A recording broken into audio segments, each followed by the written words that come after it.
কে ব্রহ্মার পিতা, কে বিষ্ণুর মাতা, ব্যক্ত করুন এই সত্যি, কে শিবের ঠাকুর দাদা। এই তথ্য জানার জন্য অবশ্যই শুনুন জগৎগুরু তত্ত্বদর্শী রামপালজি মহারাজের অমৃতবাণী, সকল পবিত্র ধর্মের পবিত্র গ্রন্থের নিরিখে।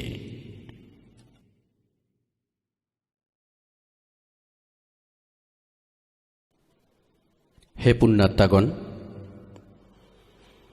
এখন আমরা সৃষ্টি রচনার সম্বন্ধে শুনব।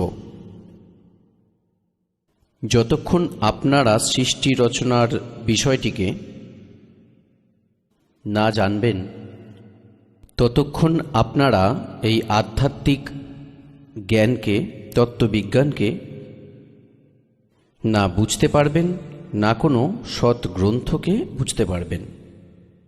এই যে সৃষ্টি রচনা, এটি একটি মাস্টার কি।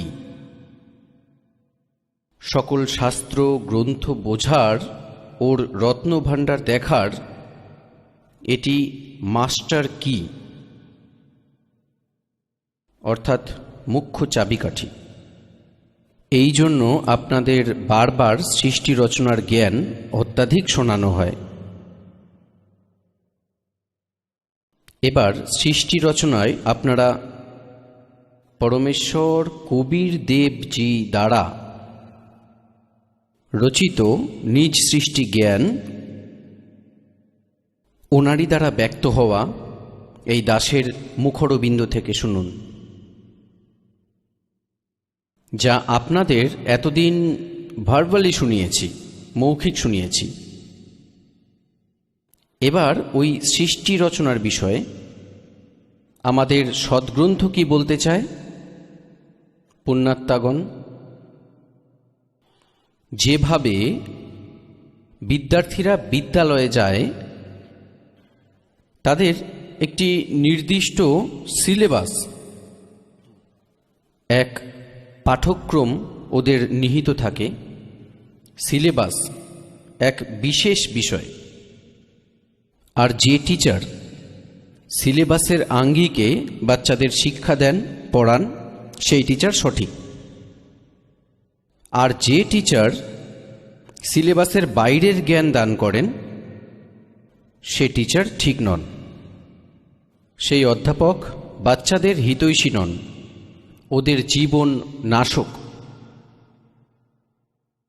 পুণ্যাত্মাগণ, যে সৎগ্রন্থের বিপরীত জ্ঞান, শাস্ত্র বিরুদ্ধ জ্ঞান যে সন্ত বলছেন, আর শাস্ত্রবিধি ত্যাগ করে মন মতো আচরণ করছে এবং করাচ্ছেন, শাস্ত্রবিধি ত্যাগ করে মন মতো পুজো করাচ্ছেন, ওনারা না কোনো স্বয়ং লাভ প্রাপ্ত হচ্ছেন মনুষ্য জীবনের, আর না ওনার অনুগামী। এর জন্য শ্রীমদ্ ভগবদ্ গীতায় অধ্যায় 16 শ্লোক 23 আর 24 বলা হয়েছে, 23 বলা হয়েছে যে শাস্ত্রবিধি ত্যাগ করে যে মন মতো আচরণ করে, ওনার না তো কোনো সুখ হয়ে থাকে,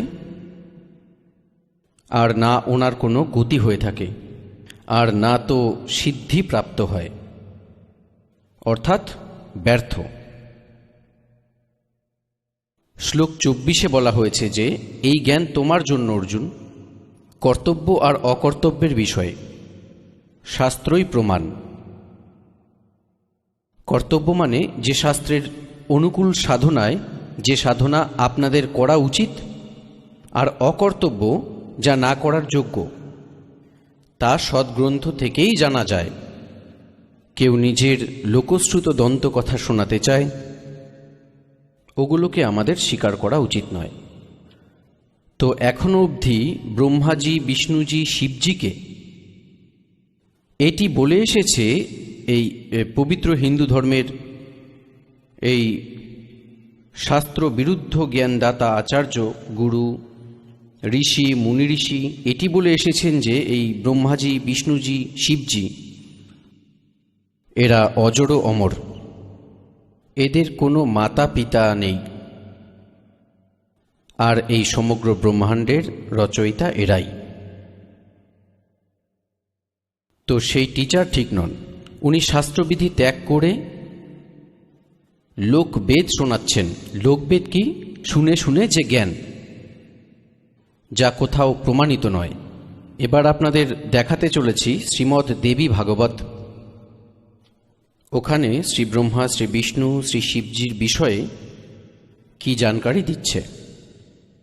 আপনারা এই দেখছেন শ্রীমদ্ দেবী ভাগবত, সচিত্র মোটা টাইপ, কেবল হিন্দি, গীতা প্রেস, গোরখপুর থেকে প্রকাশিত। এটির কে সম্পাদক? হনুমান প্রসাদ পোদ্দার, চিম্মনলাল গোস্বামী প্রকাশক এবং মুদ্রক, গীতা প্রেস, গোরখপুর, গোবিন্দ ভবন কার্যালয়, কলকাতার সংস্থান। তৃতীয় স্কন্দের 123 পৃষ্ঠায়, তৃতীয় স্কন্দ, সবটাই হিন্দিতে লেখা, আপনাদের বাংলায় পড়ে বলছি। ভগবান বিষ্ণু নিজের মা দুর্গাকে স্তুতি করে বলছেন, কি বলছেন? তুমি শুদ্ধ স্বরূপা, এই সারা সংসার তোমার দ্বারাই উদ্ভাসিত হচ্ছে। আমি ব্রহ্মা আর শঙ্কর, বিষ্ণুজি বলছেন, আমরা সবাই তোমারই কৃপায় বিদ্যমান। আমাদের আবির্ভাব, আমরা মানে জন্ম, তিরোভাব মানে মৃত্যু। আমাদের আবির্ভাব আর তিরোভাব হয় কেবল তুমি নিত্য জগৎ জননী, প্রকৃতি আর সনাতনী দেবী। এই প্রকৃতি শব্দ মনে রাখবেন। দুর্গা দেবীকে প্রকৃতিও বলা হয়। গীতাতে বলা হয়েছে 14 অধ্যায়ের 3, 4, 5 নম্বর শ্লোকে, প্রকৃতি দুর্গাজিকে বলা হয়। এতে স্পষ্ট হয় যে ব্রহ্মা, বিষ্ণু ও মহেশ্বরের জন্ম ও মৃত্যু হয়। ভগবান শঙ্কর বলেন, দেবী, যদি মহাভাগ বিষ্ণু তোমা থেকেই প্রকট হয়, তো ওনার পর উৎপন্ন ব্রহ্মাজিও তোমারই বালক। তাহলে আমি তমগুণের লীলাকারী শঙ্কর কি তোমার সন্তান নই? অর্থাৎ আমাকেও উৎপন্নকারী তুমি শিবে। সম্পূর্ণ সংহারের সৃষ্টি করতে তুমি বড়ই চতুর। এই সংসারের সৃষ্টি, স্থিতি আর সংহারে তোমার গুণ সদা সমর্থ। এই 3 গুণ দ্বারা উৎপন্ন আমরা, রজগুণ ব্রহ্মা, সত্যগুণে বিষ্ণু এবং তমগুণে শঙ্কর। এই 3 গুণে উৎপন্ন আমরা, ব্রহ্মা, বিষ্ণু এবং শঙ্কর, নিয়ম অনুসার বিভিন্ন কার্যে তৎপর থাকি। পুণ্যাত্মাগণ, এই পবিত্র দেবী পুরাণে এই কিছু পংক্তিতে স্পষ্ট করে দিল কি ব্রহ্মা, শ্রী বিষ্ণু, মহেশ এরা নাশবান, এদের জন্ম এবং মৃত্যু হয়। দুর্গা এদের মাতা, আর রজগুণ ব্রহ্মাজি, সত্যগুণ বিষ্ণু আর তমগুণ শিবজি। আর চতুর্থ এই কনসেপ্ট ক্লিয়ার হয়ে গেল, এরা কেবল নিয়মিত কার্যই করতে পারে যার যেটা নিমিত্ত, যার ভাগ্যে যা কিছু লেখা আছে, ওগুলোকে এরা পরিবর্তন করতে পারে না। ওনারা এমনটাই করতে পারেন, যেমন কার্য তেমনই ফল ওনাদের দেওয়া হয়, এমনই ওনাদের নিয়ম। আর এটি আমাদের সদ্গ্রন্থেও লেখা আছে। এবার আপনাদেরকে ডিটেলসে দেখাই। এই শ্রীমদ্ দেবী ভাগবতকে পুনরায় দেখাই, পুরো ডিটেলস। এই দেখুন, এটি ওই শ্রীমদ্ দেবী ভাগবত, গীতা প্রেস, গোরখপুর থেকে প্রকাশিত। এটি হলো শ্রীমদ্ দেবী ভাগবত, তৃতীয় স্কন্দ। এভাবে শুরু হচ্ছে। পৃষ্ঠা 113, পৃষ্ঠা 113। জনমেজয় জিজ্ঞাসা করলেন, ভগবান, আপনি অম্বাযজ্ঞ অর্থাৎ পরম পবিত্র নবরাত্রি ব্রত করে তার দ্বারা দেবীর আরাধনার আজ্ঞা দিয়েছেন। তাহলে কে সেই দেবী, কিভাবে আর কবে প্রকট হলেন? ওনার আবির্ভাবের উদ্দেশ্য কি, তথা উনি কোন গুণে ভূষিতা? অম্বা যজ্ঞ কি ধরনের হয়? এরপর ব্রাহ্মণ এর সাথেই বিস্তারিত ব্রহ্মাণ্ডের উৎপত্তিও বলুন। ভূদেব ব্রহ্মাণ্ডের বিষয়ে যা কিছু বলা হয়েছে এবং তারা যে যেমনই হোক, এই সব কথাই আপনি জানেন। ব্যাসজিকে জিজ্ঞেস করছেন জনমেজয়, আমি শুনেছি যে ব্রহ্মা, বিষ্ণু আর রুদ্র এই 3 সগুণ দেবতা আছেন। ক্রমাগত সৃষ্টি, পালন আর সংহার কার্যের উত্তর দায়িত্ব এনাদের ওপর থাকে। পরাশর নন্দন ব্যাসজি, এবার আমি ওনাদের সম্বন্ধে বিস্তারিত শুনতে চাই, আপনি কৃপা করে বলুন। ব্যাসদেব বললেন, হে রাজন, তোমার বুদ্ধি খুবই প্রশংসনীয়। এখনই তুমি যে প্রশ্ন করলে যে ব্রহ্মাজির উৎপত্তি, অর্থাৎ ব্রহ্মা বিষ্ণু মহেশ্বর, ব্রহ্মাজি মানে ব্রহ্মা বিষ্ণু মহেশের উৎপত্তি কিভাবে হলো, এটা খুবই কঠিন বিষয়। এতে অনেক প্রশ্ন উত্থাপিত হয়, যে প্রশ্ন পূর্ববর্তী সময়ে আমি নারদজিকে করি। ব্যাসজি বললেন, আমি নারদজিকে জিজ্ঞাসা করি এই প্রশ্ন। আমি বলি, হে মুনি, আপনি বুদ্ধিমান, আমাকে কৃপা করে বলুন যে এই সুবিস্তৃত ব্রহ্মাণ্ডের প্রধান কর্তা কে? মুনিবর, এই ব্রহ্মাণ্ড কোথা থেকে উৎপন্ন হলো? হে দ্বিজবর, পাশাপাশি এটাও বলুন যে এই ব্রহ্মাণ্ড বিনাশশীল নাকি অবিনশ্বর, এর সৃষ্টিকারী। এটা 114 নম্বর পৃষ্ঠায় 3য় স্কন্ধ। কোনো এক অথবা একাধিক এর রচয়িতা, কর্তা ছাড়া কোনো কার্য অসম্ভব। এই প্রশ্ন আমার মনে সবসময় আসে। কিছু মানুষ ভগবান শঙ্করকে পরম পিতা মেনে জগতের রচয়িতা হিসাবে বলেন। তারা বলেন, দেবাদিদেব শঙ্কর অবিনাশী পুরুষ, তার কখনো জন্ম বা মৃত্যু হয় না, তিনি আত্মায় অবস্থান করেন, দেবতারাও তারই শাসনাধীন। অন্য কিছু মানুষ ভগবান বিষ্ণুর প্রশংসা করে বলেন, তিনি শক্তিশালী পুরুষ, অব্যক্ত, অখিল, সকল ঐশ্বর্য সম্পন্ন পরম ব্রহ্ম, পরমাত্মা। অন্য কেউ কেউ ব্রহ্মাজিকে সৃষ্টির প্রধান কারণ বলেন। কত আচার্য আবার ভবানীকে সম্পূর্ণ মনোবাঞ্ছা পূর্ণকারী বলেন, তিনি আদিমায়া মহাশক্তি এবং পরম পুরুষের সাথে থেকে কার্য সম্পাদনকারী প্রকৃতি। ব্রহ্মের সাথে তার অভেদ সম্বন্ধ। ব্রহ্ম অর্থাৎ কাল, খড়পুরুষ, আর অভেদ সম্বন্ধ অর্থাৎ পতিপত্নীর সম্বন্ধ। তিনি সৃষ্টি, স্থিতি আর সংহার কার্যে সংলগ্ন থাকেন। সম্পূর্ণ প্রাণী ও দেবতাগণেরও তিনি জননী, তার কখনো জন্ম মৃত্যু হয় না। বৈষ্ণবী, শাম্ভবী, ব্রাহ্মী, বাসবী, বরুণী, বরাহী, নরসিংহী তথা অদ্ভুত মহালক্ষ্মী নামে তিনি বিদ্যমান। 115 পৃষ্ঠায়। কত শ্রেষ্ঠ মুনিরা বলেছেন যে নিরঞ্জন, নিরাকার, নির্লিপ্ত, নির্গুণ, অরূপ এবং ব্যাপক ব্রহ্ম, তার থেকেই জগতের সৃষ্টি। বেদ উপনিষদের কোনো কোনো স্থানে তাকেই ব্রহ্ম তেজময় বলা হয়েছে। তিনি প্রধান পুরুষ, হাজার মস্তক, চোখ, কান, হাত, মুখ আর চরণ সম্পন্ন তিনি। এরপর পরবর্তী অংশ। এবার ব্যাসজি প্রশ্ন করলেন নারদজিকে, আমি এমন শুনেছি কেউ কিছু বলছে, কেউ অন্য বলছে, কেউ শঙ্করকে রচয়িতা, কেউ বিষ্ণুকে রচয়িতা বলেন। তো নারদজি বললেন, ব্যাসজি, অনেক আগে এই সন্দেহ আমার হৃদয়েও উৎপন্ন হয়েছিল। তখন আমি আমার পিতা অমিত তেজস্বী ব্রহ্মাজির কাছে গেলাম এবং তাঁর কাছে এখন তুমি যে বিষয় জানতে চাইছ সেই বিষয়টি জিজ্ঞাসা করি। আমি বলেছিলাম, পিতা, এই সম্পূর্ণ ব্রহ্মাণ্ড কোথা থেকে উৎপন্ন হয়েছে? বিভো, আপনি রচনা করেছেন, নাকি বিষ্ণু এই বিশ্বের রচয়িতা, নাকি শঙ্কর এর রচনা করেছেন? জগৎপ্রভু, আপনি বিশ্বের আত্মা, আর অনুগ্রহ করে সঠিক তথ্য উদ্ঘাটন করুন। কোন দেবতার পূজা করা উচিত তথা কোন দেবতা সবচেয়ে বড় এবং সর্বসমর্থ? ব্রহ্মাজি এই সব প্রশ্নের সমাধান করে কৃপা করে আমার হৃদয়ের সব সন্দেহ দূর করুন। সত্যবতী নন্দন ব্যাসজি আমার এই প্রশ্নের উত্তরে লোক পিতামহ ব্রহ্মাজি আমায় বললেন। ব্রহ্মাজি বলেন, পুত্র, আমি এই প্রশ্নের কি উত্তর দেব? এই প্রশ্ন খুবই জটিল।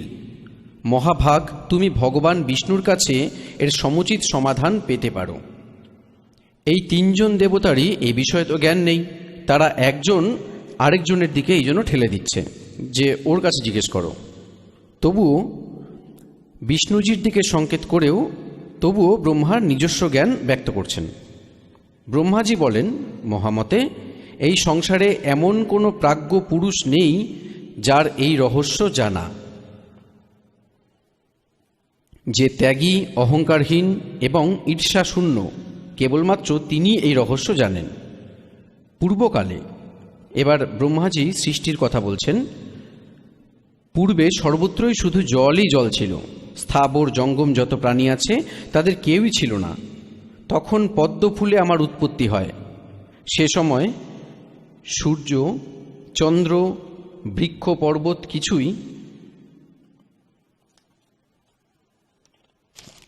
116 পৃষ্ঠা, তৃতীয় স্কন্দ, দেবী ভাগবতের। আমার চোখে পড়েনি।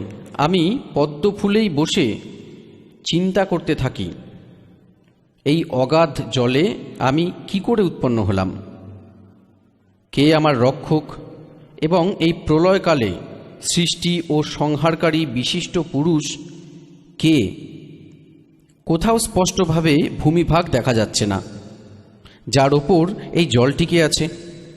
এই পদ্ম কিভাবে উৎপন্ন হলো? এই ভেবে আমি জলে নামলাম।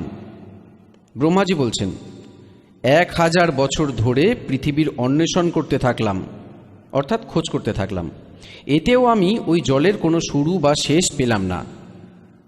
এরপর আকাশবাণী হলো, তপ করো, তপ করো। তখন আমি তপস্যা আরম্ভ করি। পদ্মে বসেই 1000 বছর ধরে আমি তপস্যা করতে থাকি। তারপর ওই সময়ে সৃষ্টি করো, সৃষ্টি করো এমন আকাশবাণী শুনলাম। তা শুনে আমি খুব আশ্চর্য হলাম। ভাবলাম যে সৃষ্টি কাকে করব, বা আমার কর্তব্যই বা কী? সেই সময় মধু আর কৈটব নামে 2 ভয়ঙ্কর দানব রাক্ষস সামনে এসে পড়ে। তারা ওখানেই আমার সাথে যুদ্ধ করার ইচ্ছা প্রকাশ করতে থাকে। আমি ওদের ভয় পেয়ে গেলাম। তখন সেই পদ্মের ডাঁটি ধরে জলে নামি। সেখানে আমি এক পরম অদ্ভুত পুরুষের দর্শন পেলাম। ওনার শ্রী বিগ্রহ অর্থাৎ শরীর মেঘের মতো শ্যামবর্ণ, অর্থাৎ কালো মেঘের মতো। তিনি পীতাম্বর পরেছিলেন, মানে হলুদ বসন। 4 বাহু ছিল, শেষ নাগের শয্যায় শায়িত ছিল। সেই জগৎপ্রভুর গলা বনমালায় সুশোভিত ছিল। শঙ্খচক্র, গদা, পদ্ম এই 4 অস্ত্রে অনুপম শোভা পাচ্ছিল। এমন শেষ নাগ শায়িত ভগবান বিষ্ণুর দর্শন পেলাম। তিনি যোগ নিদ্রার বশীভূত হয়ে গভীর নিদ্রায় শুয়েছিলেন। ওনার সমস্ত কার্য শান্ত ছিল। নারদজি শেষ নাগের শয্যায় শায়িত সেই প্রভুকে দেখে আমার মন চিন্তিত হয়ে উঠল।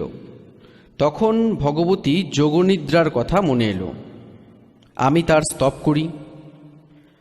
তখন সেই কল্যাণময়ী ভগবতী শ্রী বিষ্ণুর বিগ্রহ থেকে বেরিয়ে, বিগ্রহ মানে শরীর, শ্রী বিষ্ণুর বিগ্রহ থেকে বেরিয়ে অচিন্ত রূপ ধারণ করে আকাশে বিরাজিত হয়ে গেলেন। দিব্য আভূষণ তার শ্রীবৃদ্ধি ঘটাচ্ছিল।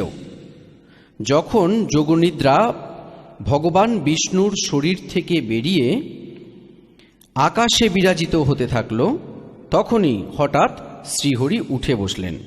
এবার ভক্তবৃন্দ, যেমন আজ আপনাদের সৃষ্টি রচনায় প্রথমেই বলেছিলাম, ভার্বালি এ দাস বলেছিল যা পরমাত্মা আমায় বলে রেখেছিলেন।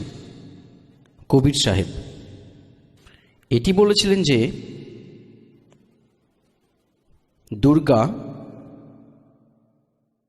ব্রহ্মাজি, বিষ্ণুজি আর শিবজির মাতা শ্রীদেবী, আর এই কাল জ্যোতি নরেন্দ্র এদের পিতা। এরা কি করে? এই 3 বাচ্চার উৎপত্তি করে থাকে। এই কাল অর্থাৎ ব্রহ্ম, খড়পুরুষও বলা হয়, একে খড়ব্রহ্মও বলা হয়। খড়ব্রহ্ম আর এই দুর্গাজি, এই দুজনের পতিপত্নী ব্যবহারে শ্রী ব্রহ্মাজি, শ্রী বিষ্ণুজি, শ্রী শিবজির উৎপত্তি হয়, জন্ম হয়। আর উনি কি করেন, ওনাদের বাল্যাবস্থাতেই কোমায় রেখেছেন, অচেতন করে রেখেছেন, আর ওনাদের বড় করেন। যখন এনারা যুবক হয় তখন সচেতন করে দেয়। এবার এই দুর্গা অন্য রূপ ধারণ করে প্রেতবৎ, পেতনির মতো বিষ্ণুজির শরীরে প্রবেশ করে তাকে বেহুশ করে রেখেছিলেন। তেমনি ব্রহ্মাজিকে কমল ফুলে রেখেছিলেন, আর সে অবধি তিনি অচেতন ছিলেন, কোমাতে তাকে রেখেছিলেন। উনি নিজেও বলেন, আমার জানা নেই আমি কমল ফুলে কোথা থেকে উৎপন্ন হয়ে গেলাম, আমার কে জনক। এবং নিচে নামি তো দেখি বিষ্ণুজি বেহুশ পড়েছিলেন, আর ওর মধ্যে থেকে যখন দুর্গা নিজেই বাইরে আসলেন তো উনি সচেতন হলেন। এবার এই প্রকারে এই সবাইকে কাল ভগবান আপন সুনিয়োজিত ষড়যন্ত্রের দ্বারা ভ্রমিত করে রাখেন, কাউকে যথার্থ জ্ঞান না জানিয়ে রেখে। এবার এখানে আপনারা আগে দেখুন, এবার কি হয়, তৃতীয় স্থানে ভগবান শঙ্করকেও বেহুশ করে রেখেছিলেন, পরে ওনাকে সচেতন করে দেন, পরে তিনজনকে একত্রিত করে দেন প্রেরণা করে, তিনজনে একত্রিত হয়ে গেলেন। এবার দেখুন, শ্রীমৎ সংক্ষিপ্ত দেবী ভাগবত, তৃতীয় স্কন্দ, হিন্দিতে লেখা, বাংলায় বলছি। আমরা এখানে পড়ছিলাম, তখন সেই কল্যাণময়ী ভগবতী শ্রী বিষ্ণুর বিগ্রহ থেকে বেরিয়ে অচিন্ত রূপ ধারণ করে আকাশে বিরাজিত হন। দিব্য আভূষণ তাকে আরও চিত্তাকর্ষক করছিল। যখন যোগনিদ্রা ভগবান শ্রী বিষ্ণুর শরীর থেকে আলাদা হয়ে আকাশে বিরাজিত হয়, তখন তুরন্ত শ্রীহরি উঠে বসেন। তিনি মধু ও কৈটবের সাথে 5000 বছর ধরে ভয়ানক যুদ্ধ করেন। তখন সে দৈত্য মরে। প্রথমে দেবীর জন্য মধু ও কৈটব মোহিত হয়ে যায়, তারপর ভগবান বিষ্ণু তাদের কোলে শুইয়ে তাদেরকে বধ করেন। ওখানে আমি আর ভগবান বিষ্ণু দুজনই ছিলাম। ওখানেই রুদ্র প্রকট হয়ে গেলেন। আমাদের তিনজনেই ভগবতী আদ্যাশক্তির দর্শন পেলাম, অর্থাৎ দুর্গার। ওনাকে দেখে মনোমুগ্ধ হয়ে গেল। আমরা তার স্তুতি করি। তারপর সে আদিশক্তি আমাদের বলতে থাকেন। দেবী বলেন, ব্রহ্মা, বিষ্ণু আর মহেশ্বর,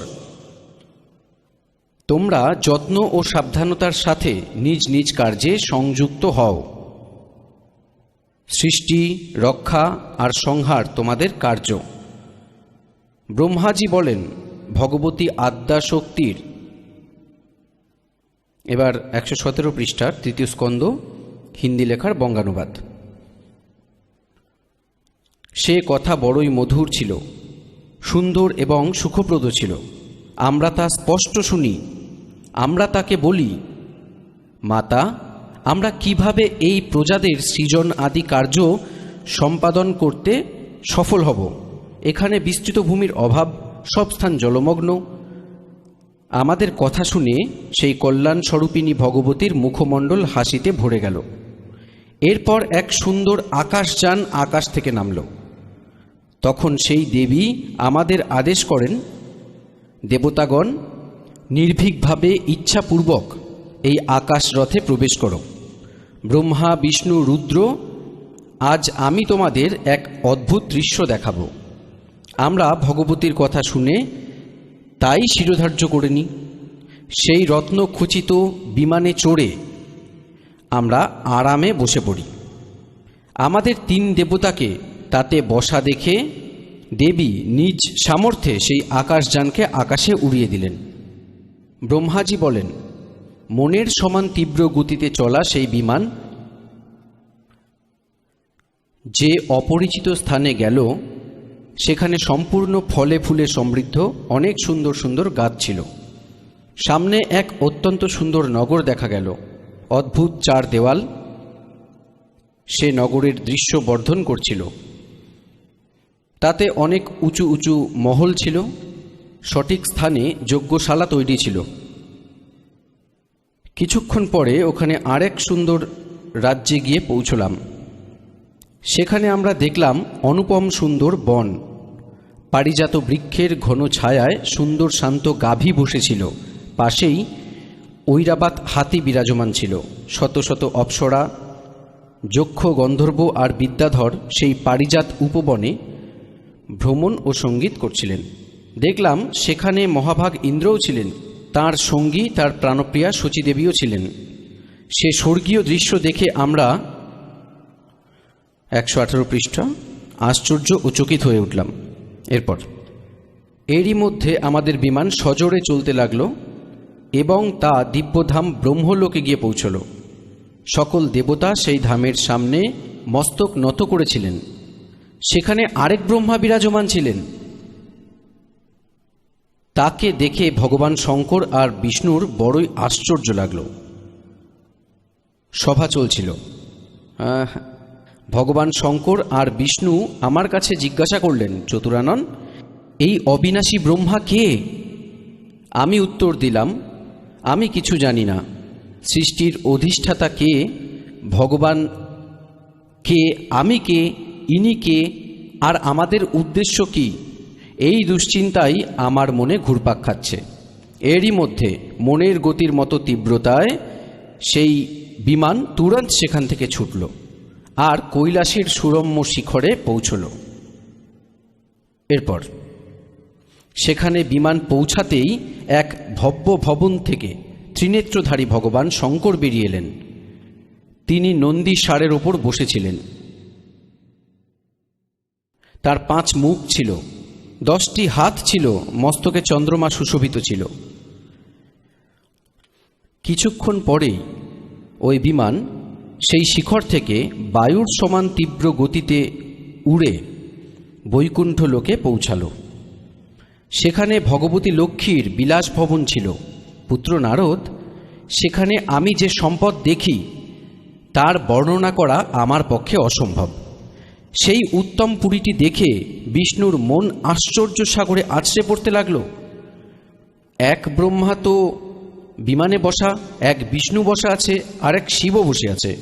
প্রত্যেককে আবার দেখে তো সেখানে কমললোচন শ্রীহরি বিরাজমান ছিলেন। সুন্দর রঙিন ফুলের ন্যায় ওনার বর্ণ ছিল। হলুদ বসন পরেছিলেন, 4টি হাত ছিল, তিনি পক্ষীরাজ গরুরে বিরাজমান ছিলেন। দিব্য আভূষণে তার অনুপম শোভা ছিল। প্রাণপ্রিয় লক্ষ্মী দেবী চামর দোলাচ্ছিলেন। সেই সনাতন শ্রীহরির সাক্ষাৎ পেয়ে আমরা সকলে আশ্চর্য হয়ে গেলাম। একে অপরের দিকে চেয়ে আমরা বিমানেই বসে রইলাম। এরই মধ্যে হাওয়ার সাথে আলাপ করতে করতে সেই বিমান উড়ে চলল। সামনে অমৃতের মতো মিষ্টি জলের সমুদ্র ছিল, তার জল বড়ই মধুর ছিল। ভক্তবৃন্দ, পরমেশ্বর কবীরদেব নিজ কর্তৃক রচিত সৃষ্টি রচনার যে জ্ঞান দিলেন তাতে যথেষ্ট বিস্তারিত বলেছেন। এবার শ্রী ব্রহ্মাজি, বিষ্ণুজি, শিবজি বিমানে বসে আছেন। দুর্গাদেবী আকাশে উড়িয়ে দিলেন বিমানটি। তারা যেখানে পৌঁছান সেখানে ব্রহ্মাজি বিরাজমান ছিলেন। আর এক ব্রহ্মাজি বিমানে বসে আছেন, আর এক সামনে বসে আছেন ওখানে ওই ব্রহ্মলোকে। আর পরে ওখানে দেখি যে ব্রহ্মাজিকে বিষ্ণুজি আর শিবজি বলেন কি এই দ্বিতীয় ব্রহ্মাকে? ব্রহ্মাজি বিমানে ব্রহ্মাজি বলেন, আমি জানি না ইনি কে, আমি কে, কোত্থেকে উৎপন্ন হলাম, আমার কি উদ্দেশ্য। তো ইনি কে? এই কাল যেমন আপনাদের সৃষ্টি রচনার প্রারম্ভে বলেছিলাম, ইনি এক ব্রহ্মাণ্ডের টপ মোস্ট প্লেসে শিখর শূন্যয় অর্থাৎ শিখরে 3 স্থান বানিয়ে রেখেছেন। আপনাদের একটি চিত্র দেখাই ব্রহ্মাণ্ডের, এতে সহজেই বুঝবেন। দেখুন, এক ব্রহ্মাণ্ডের লঘুচিত্র এই দেখুন, এই এক উপবৃত্তাকার শেপ, এই ডিমের মতো ডিম্বাকার দেখতে একটা লিপিক্যালস শেপ আকার। এবার দেখুন, নিচে থেকে শুরু করি। সবচেয়ে নিচে পাতাল লোক, তলাতল, রসাতল, সুতল, অতল, মহাতল, আর এই বিতল। আর এই হলো পৃথিবীলোক। এটা শিবলোক, শিবপুরীও বলে, ব্রহ্মালোক, ব্রহ্মপুরী, বিষ্ণুজির লোক, বিষ্ণুপুরী। এবার এই যে স্থান, আর এই হলো কমন স্বর্গ ও নরক, আর এই হলো ধর্মরাজের লোক, অর্থাৎ ন্যায়াধীশ বানিয়ে রেখেছে যেখানে খড়পুরুষ, এখানে সবার পাপ পুণ্যের হিসেব হয়। আর এই যে স্থান, এটা সমগ্র ব্রহ্মলোক। এই সমগ্র স্থানটিকে ব্রহ্মলোক বলা হয়। এই স্বর্গেও এক ইন্দ্র থাকেন, এই ইন্দ্র পৃথক, আর এই জন্য এটিকে মহাইন্দ্র বলা হয়। এখানে এক মহাস্বর্গ রয়েছে, এর মধ্যেই এখানে এক আলাদা অপর এক ডুপ্লিকেট লোক রয়েছে, নকল সৎলোক, নকল অলক লোক, নকল অগম লোক, আর নকল অনামী লোক রচনা করে রেখেছেন। আর এখানে আছে ৮৮,০০০ খেড়ে, এদিকে সপ্তপুরী, আর এই সমগ্র ব্রহ্মলোকের ওপর, এটা ব্রহ্মলোক, এর ওপরে এখানে 3 গুপ্ত স্থান বানিয়ে রেখেছেন। আপনাদের বলেছিলাম যে এক রজগুণ প্রধান, এখানে এই কাল অর্থাৎ খড়পুরুষ স্বয়ং ব্রহ্মারূপ ধারণ করে থাকেন, সাথে নিজ পত্নী দুর্গাকে সাবিত্রী রূপে রাখেন। তিনি এখানে থেকে অন্তর্ধান হয়ে ওনাদের বিমানের পূর্বেই এখানে পৌঁছে যান। এখানে এই তমগুণ প্রধান ক্ষেত্র, এখানে তিনি স্বয়ং মহাশিব রূপে থাকেন, আর দুর্গাকে উমা রূপে নিজের কাছে রাখেন। এখানে আবার এক সত্যগুণ প্রধান স্থান আছে, তিনি এখানে স্বয়ং বিষ্ণুরূপ ধারণ করে সেখানে বিরাজমান হয়ে থাকেন, আর দুর্গাকে মহালক্ষ্মী রূপে রাখেন। এবার যখন ওনাদের বিমান এখানে পৌঁছায়, এই রাস্তায় প্রথমে তারা দেখেন এখানে ইন্দ্রলোক দেখেন, প্রথমে এই বড় বড় বৃক্ষ এবং অন্য লোক দেখেন, পরে ওখান থেকে এখানে প্রবেশ করেন। এর আগে যেতে পারেন না, তাই তাদের বিমান এই মহাইন্দ্রকে দেখে পুনরায় ওখান থেকে আসে, আর তারপর এই রাস্তা দিয়ে ওপরে যায়। সেখানে গিয়ে তারা কি দেখেন, ওপরে গিয়ে তারা সবার প্রথমে দেখেন ব্রহ্মার রূপ, যেখানে কাল অর্থাৎ খড়পুরুষ বসেছিলেন ব্রহ্মার রূপে। তারপর তাদের বিমান এখানে চলে আসে, তারা এখানে এই শঙ্করজিকে দেখেন, এটিও কাল ছিল, স্বয়ং খড়পুরুষ নিজ পৃথক রূপ ধারণ করে। আর তারপর তারা এই বিষ্ণুলোকে আসেন, সেখানে আর এক বিষ্ণু ছিলেন, আর মহালক্ষ্মী দেবী বসেছিলেন। এখানে দুর্গা এই বিষ্ণুরূপ কাল অর্থাৎ খড়পুরুষের ওপর চামর দোলাচ্ছিলেন। এখানে থেকে এবার তাদের বিমান এখানে এলো, এখানে এই মিষ্টি জলের সাগরে, এখানে পৃথকভাবে একটি দুর্গা লোক রয়েছে। এবার পরবর্তী অংশ পাঠ করি। এই পর্যন্ত আমরা পাঠ করে এসেছি শ্রী দেবী পুরাণ হিন্দি বাংলায় অনুবাদ করে। এবার আমরা এখানে আসবো এই মিষ্টি জলে, এই মিষ্টি জলের সমুদ্রে পৌঁছে গেছি। পুণ্যাত্মাগণ, আজ আমাদের সদ্গ্রন্থ যা প্রমাণ করছে, সে জ্ঞান পরমেশ্বর কবিরজি ৬০০ বছর পূর্বে তার সচ্চিদানন্দ গণব্রহ্ম বাণীতে, কবির বাণীতে লিপিবদ্ধ করে রেখেছেন, আজ থেকে ৬০০ বছর পূর্বে। আর আজ এই সদ্গ্রন্থে প্রমাণ সত্য হচ্ছে। তো এ থেকে বোঝা গেল পূর্ণ পরমাত্মা কবিরজি যে পূর্বেই এ জ্ঞান আমাদের দিয়ে রেখেছেন, আর আমাদের সদ্গ্রন্থেও বিদ্যমান তা। এবার আমরা কত অবধি পড়ে এলাম? এই 3 জন বিমানে বসে আছেন, ব্রহ্মাজি, বিষ্ণুজি, শিবজি, আর দুর্গা আপন শক্তি দ্বারা বিমানকে আকাশে উড়িয়ে দেন। প্রথমে তারা পৌঁছান ব্রহ্মাজির লোকে। ওরা কালের সেই স্থানে পৌঁছায় যেখানে উনি রজগুণ প্রধান। ওখানে ওই স্বয়ং খড়পুরুষ অর্থাৎ কাল ব্রহ্ম স্বয়ংই ব্রহ্মারূপ ধারণ করে বিরাজমান ছিলেন। আগে গেলেন তো সেখানে শঙ্কর রূপে বিরাজমান ছিলেন, আগে গিয়ে সেখানে বিষ্ণু রূপে বিরাজমান দেখেন। পরে সেখান থেকে তাদের বিমান কোথায় গেল? এই সব এই জন্য করা যাতে এরা নিজেদের ভগবান না মনে করে ফেলে, তাদের ভ্রম নিবারণ করেন। এবার দেখুন, এটা দেবী ভাগবত চলছে, শ্রীমদ্ দেবী ভাগবত, গীতা প্রেস, গোরখপুর থেকে প্রকাশিত। এটা সেই বই যেটা আপনাদের আগেই দেখিয়েছি, হিন্দি লেখা, বাংলায় অনুবাদ করে পর্যন্ত এলাম। এই 118 পৃষ্ঠা। এরপর আমাদের বিমান তীব্র গতিতে চলল আর সেই দিব্যধাম ব্রহ্মলোক গিয়ে উঠল। সেখানে আরও এক ব্রহ্মা বিরাজমান ছিলেন। একজন তো বিমানে বসেছিলেন ওখানে, আর একজন ওখানে বসেছিলেন। উনি ব্রহ্ম ছিলেন, খড়পুরুষ ছিলেন। তিনি স্বয়ং ওখানে চমকে দিতে ব্রহ্মারূপে বিরাজমান ছিলেন। তাকে দেখে ভগবান শঙ্কর আর বিষ্ণু বড় আশ্চর্য হলেন। সভা চলছিল। সেখানে ভগবান শঙ্কর আর বিষ্ণু আমায় জিজ্ঞেস করলেন, চতুরানন, এই অবিনাশী ব্রহ্মা কে? আমি উত্তর দিলাম, আমি কিছুই জানি না। সৃষ্টির অধিষ্ঠাতা ইনি কে ভগবান, আমি কে, আর আমাদের উদ্দেশ্য কি? এই দ্বিধা দোলাচলে আমার মন পাক খাচ্ছে। এরই মধ্যে মনের সমান তীব্র গতিতে সে বিমান চলে গেল আর কৈলাসের সুরম্য শিখরে গিয়ে পৌঁছল। সেখানে বিমান পৌঁছাতেই এক ভব্য ভবন থেকে ত্রিনেত্রধারী ভগবান শঙ্কর বেরোন। তিনি নন্দী বৃষে বসা ছিলেন।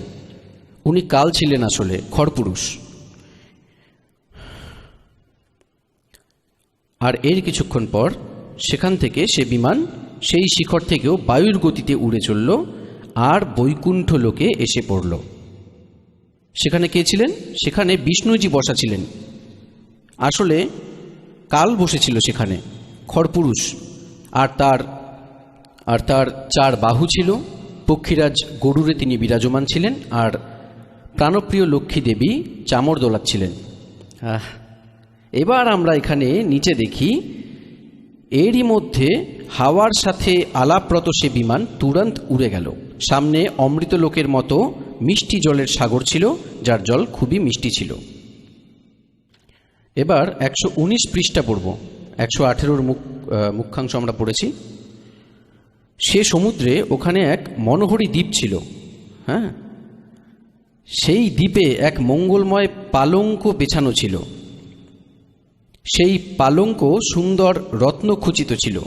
হ্যাঁ, সেই উত্তম পালঙ্কে এক দিব্য রমণী বসেছিলেন, অর্থাৎ দুর্গা গিয়ে সেখানে বিরাজমান হন। এবার আগে, তিনি এমন প্রভাময়ী দেবী ছিলেন যেন কোটি কোটি বিদ্যুৎ একসাথে চমকাচ্ছে। অত্যন্ত সুন্দর মুখ, লাল লাল দাঁত, কোটি কোটি লক্ষ্মীর চেয়েও যেন সুন্দর তিনি এমন প্রভাময়ী দেবী ছিলেন যেন কোটি কোটি বিদ্যুৎ একসাথে চমকাচ্ছে। অত্যন্ত সুন্দর মুখ, লাল লাল দাঁত। এবার এখানে, তাকে দেখে আমরা সকলে অতীব আশ্চর্য হয়ে পড়ি। কিছু সময় আমরা সেখানেই থমকে যাই, নিজেরা আলোচনা করি, এই সুন্দরী কে আর তার নাম কি? আমরা এনার বিষয়ে একেবারে অনভিজ্ঞ। তার হাজার হাত, হাজার মুখ, দূর থেকে দেখেই তাকেই কি সুন্দর লাগছে। সে না কোনো অপ্সরা, না কোনো গন্ধর্ব বা দেবকন্যা। নারদ, এমন সন্দেহগ্রস্ত আমরা সেখানে দাঁড়িয়ে থাকি। তখন ভগবান বিষ্ণু সেই চারুহাসিনী ভগবতীকে দেখে মনে মনেই নিশ্চিন্ত হল যে তিনি ভাগবতী জগদম্বিকা। তখন তিনি বলেন, এই ভগবতী আমাদের সকলের আদি কারণ, মহাবিদ্যা আর মহামায়া তার নাম। তিনি পূর্ণ প্রকৃতি। পুণ্যাত্মাগণ, বিষ্ণুজি বলছেন, কারণ বিষ্ণুজির বুদ্ধি খুলে দিয়েছেন কাল। এবার আমরা 120 পৃষ্ঠা পড়ব, সংক্ষিপ্ত দেবী ভাগবত, গোরক্ষপুর থেকে প্রকাশিত। এই সেই দিব্যাঙ্গনা। বিষ্ণুজি বলছেন তার পুরনো কিছু তথ্য, ব্যাকগ্রাউন্ড যা দেখিয়েছিলেন কাল আর দেবী দুর্গা। ইনি সেই দিব্যাঙ্গনা যার প্রলয়কালে আমি দর্শন পেয়েছিলাম। সে সময় আমি বালক রূপে ছিলাম। আমাকে দোলনায় তিনি ঝোলাচ্ছিলেন। বিষ্ণুজির জন্মের প্রত্যক্ষ প্রমাণ। কিছুটা ছোট বালক ছিল বিষ্ণুজি।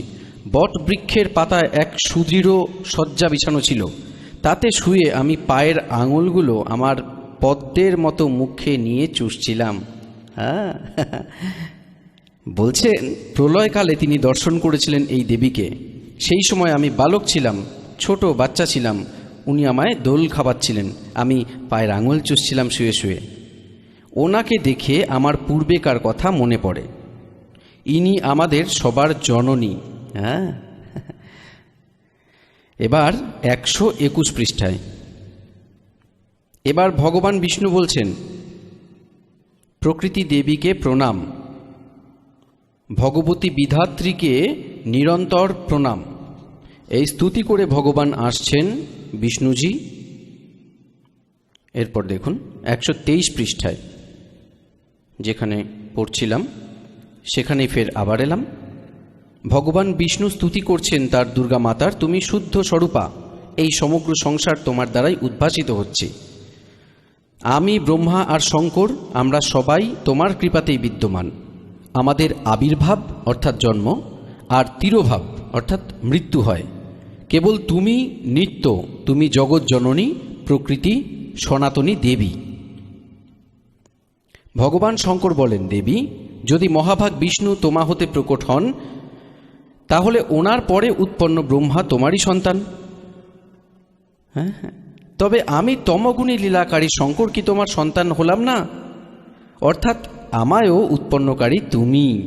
হে শিবে, সম্পূর্ণ সংসারেই সৃষ্টিকারী তুমি বড়ই চতুর। এই সংসারের সৃষ্টি, স্থিতি আর সংহারে তোমার গুণ সদা সামর্থ্য। সেই 3 গুণ থেকে উৎপন্ন আমরা ব্রহ্মা, বিষ্ণু এবং শঙ্কর নিয়মানুসার কার্যে তৎপর থাকি। এবার পুণ্যাত্মাগণ, আপনারা আমাদের সদ্গ্রন্থকে স্বয়ং পড়লেন, আর এটা এখন অবধি পবিত্র হিন্দু ধর্মের গুরুজন এই আচার্য মণ্ডলেশ্বর, মহামণ্ডলেশ্বর, গীতা মনীষী, গীতার মর্ম জ্ঞাতা, বেদের জ্ঞাতা, পুরাণের জ্ঞাতা বলা হয়, এনাদের কিছুই জানা ছিল না।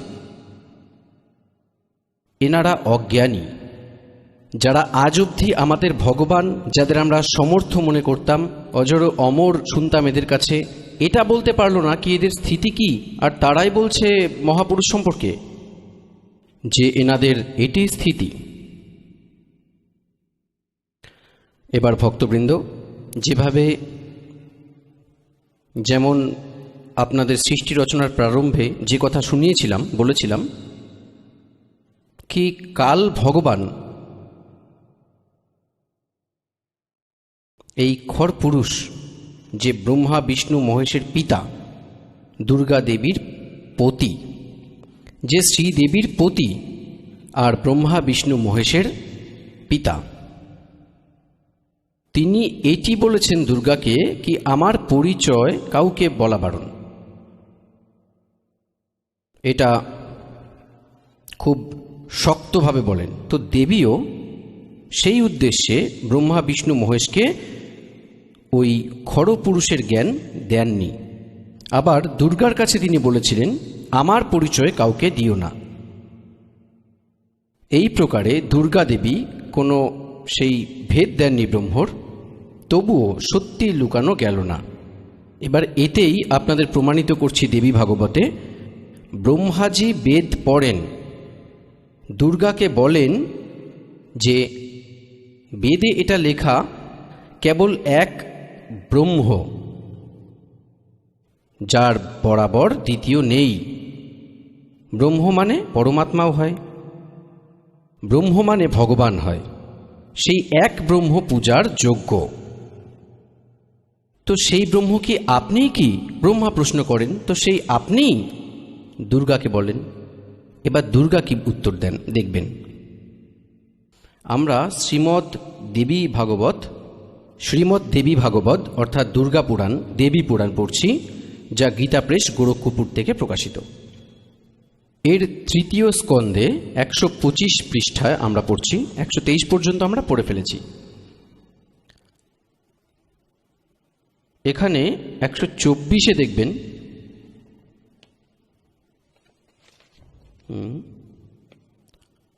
ব্রহ্মাজি বলেন, অদ্ভুত তেজস্বী শঙ্করের এই স্তুতির পর ভগবতী জগদম্বিকা, আচ্ছা এইখানটা দেখি, ব্রহ্মাজি জিজ্ঞাসা করছেন,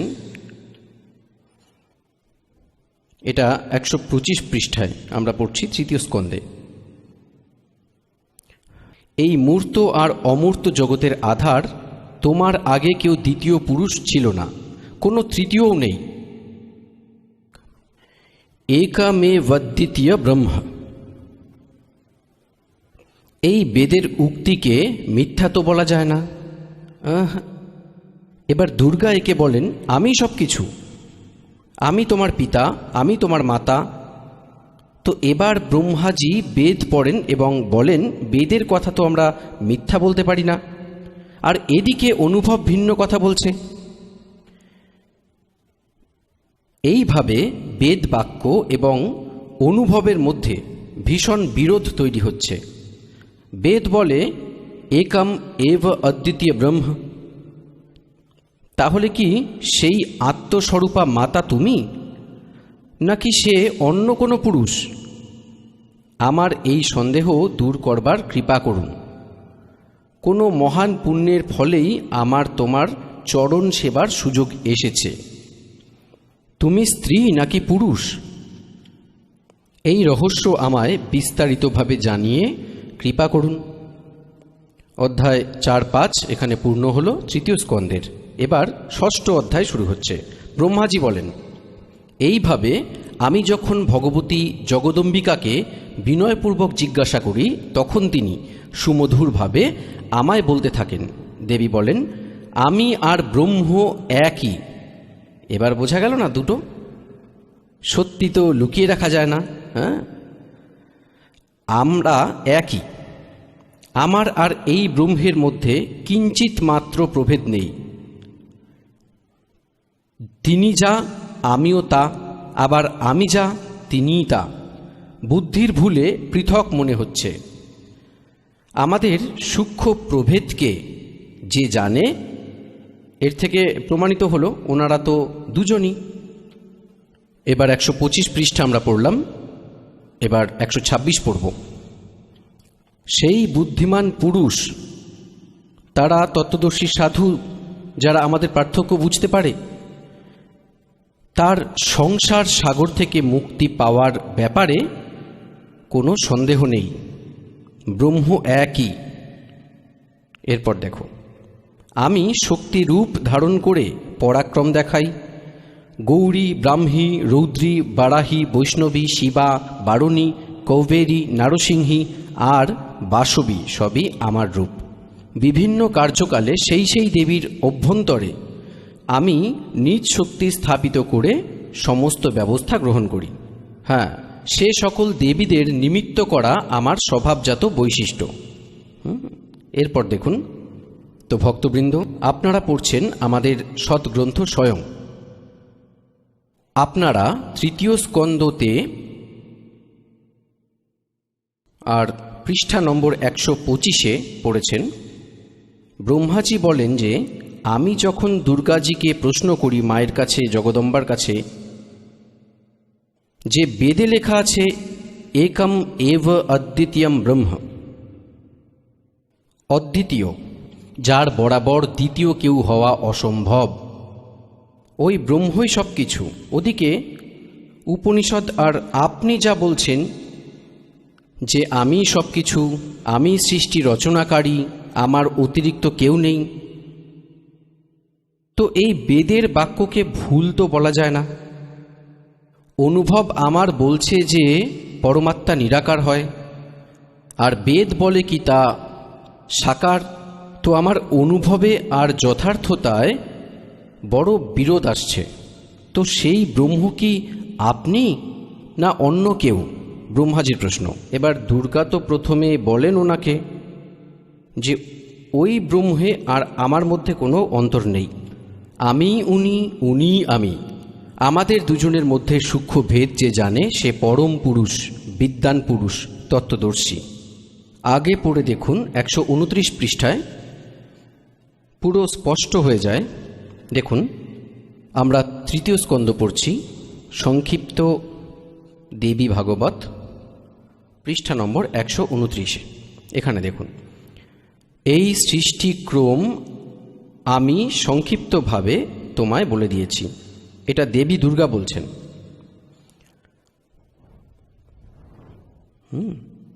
এখানে দেবীর বক্তব্য চলছে, দেবী বলছেন, এটি দেব বলছেন।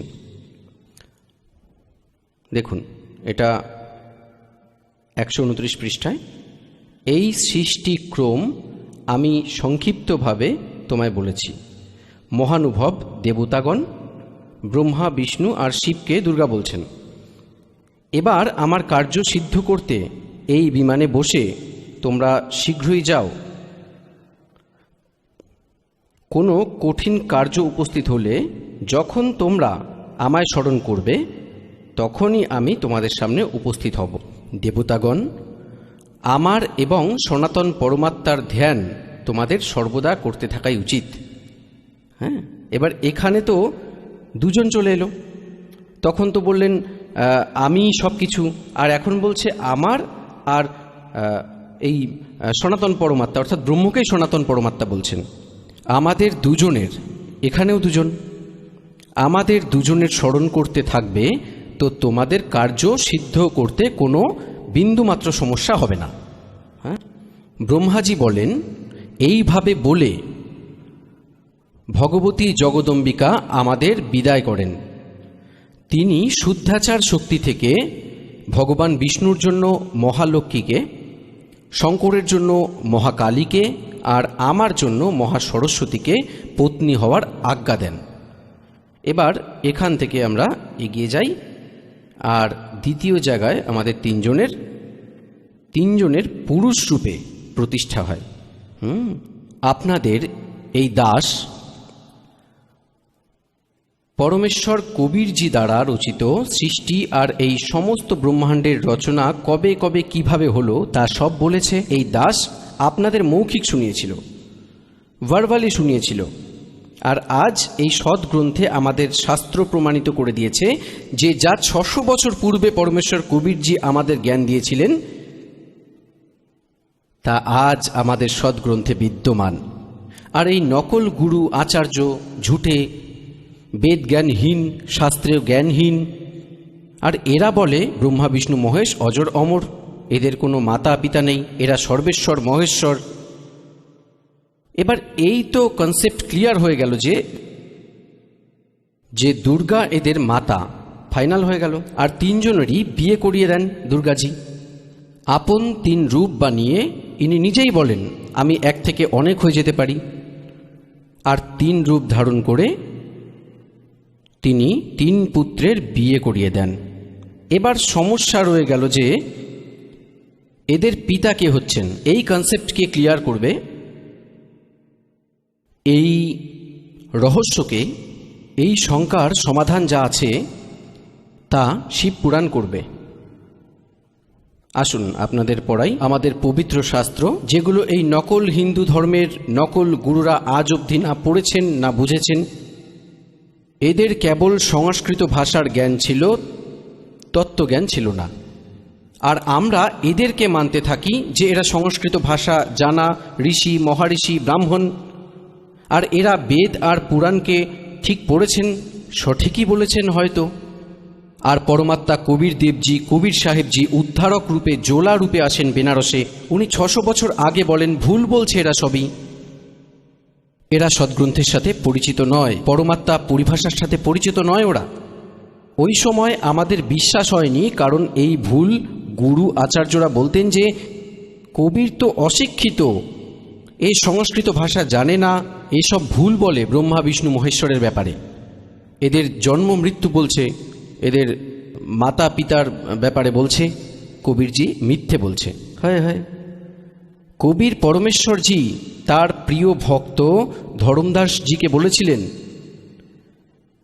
যে ধর্মদাস, কলিযুগের যখন 5505 বছর পার হবে, তখন আমার কথা সত্যি হবে যা আজ আমি তোকে বলছি। কি?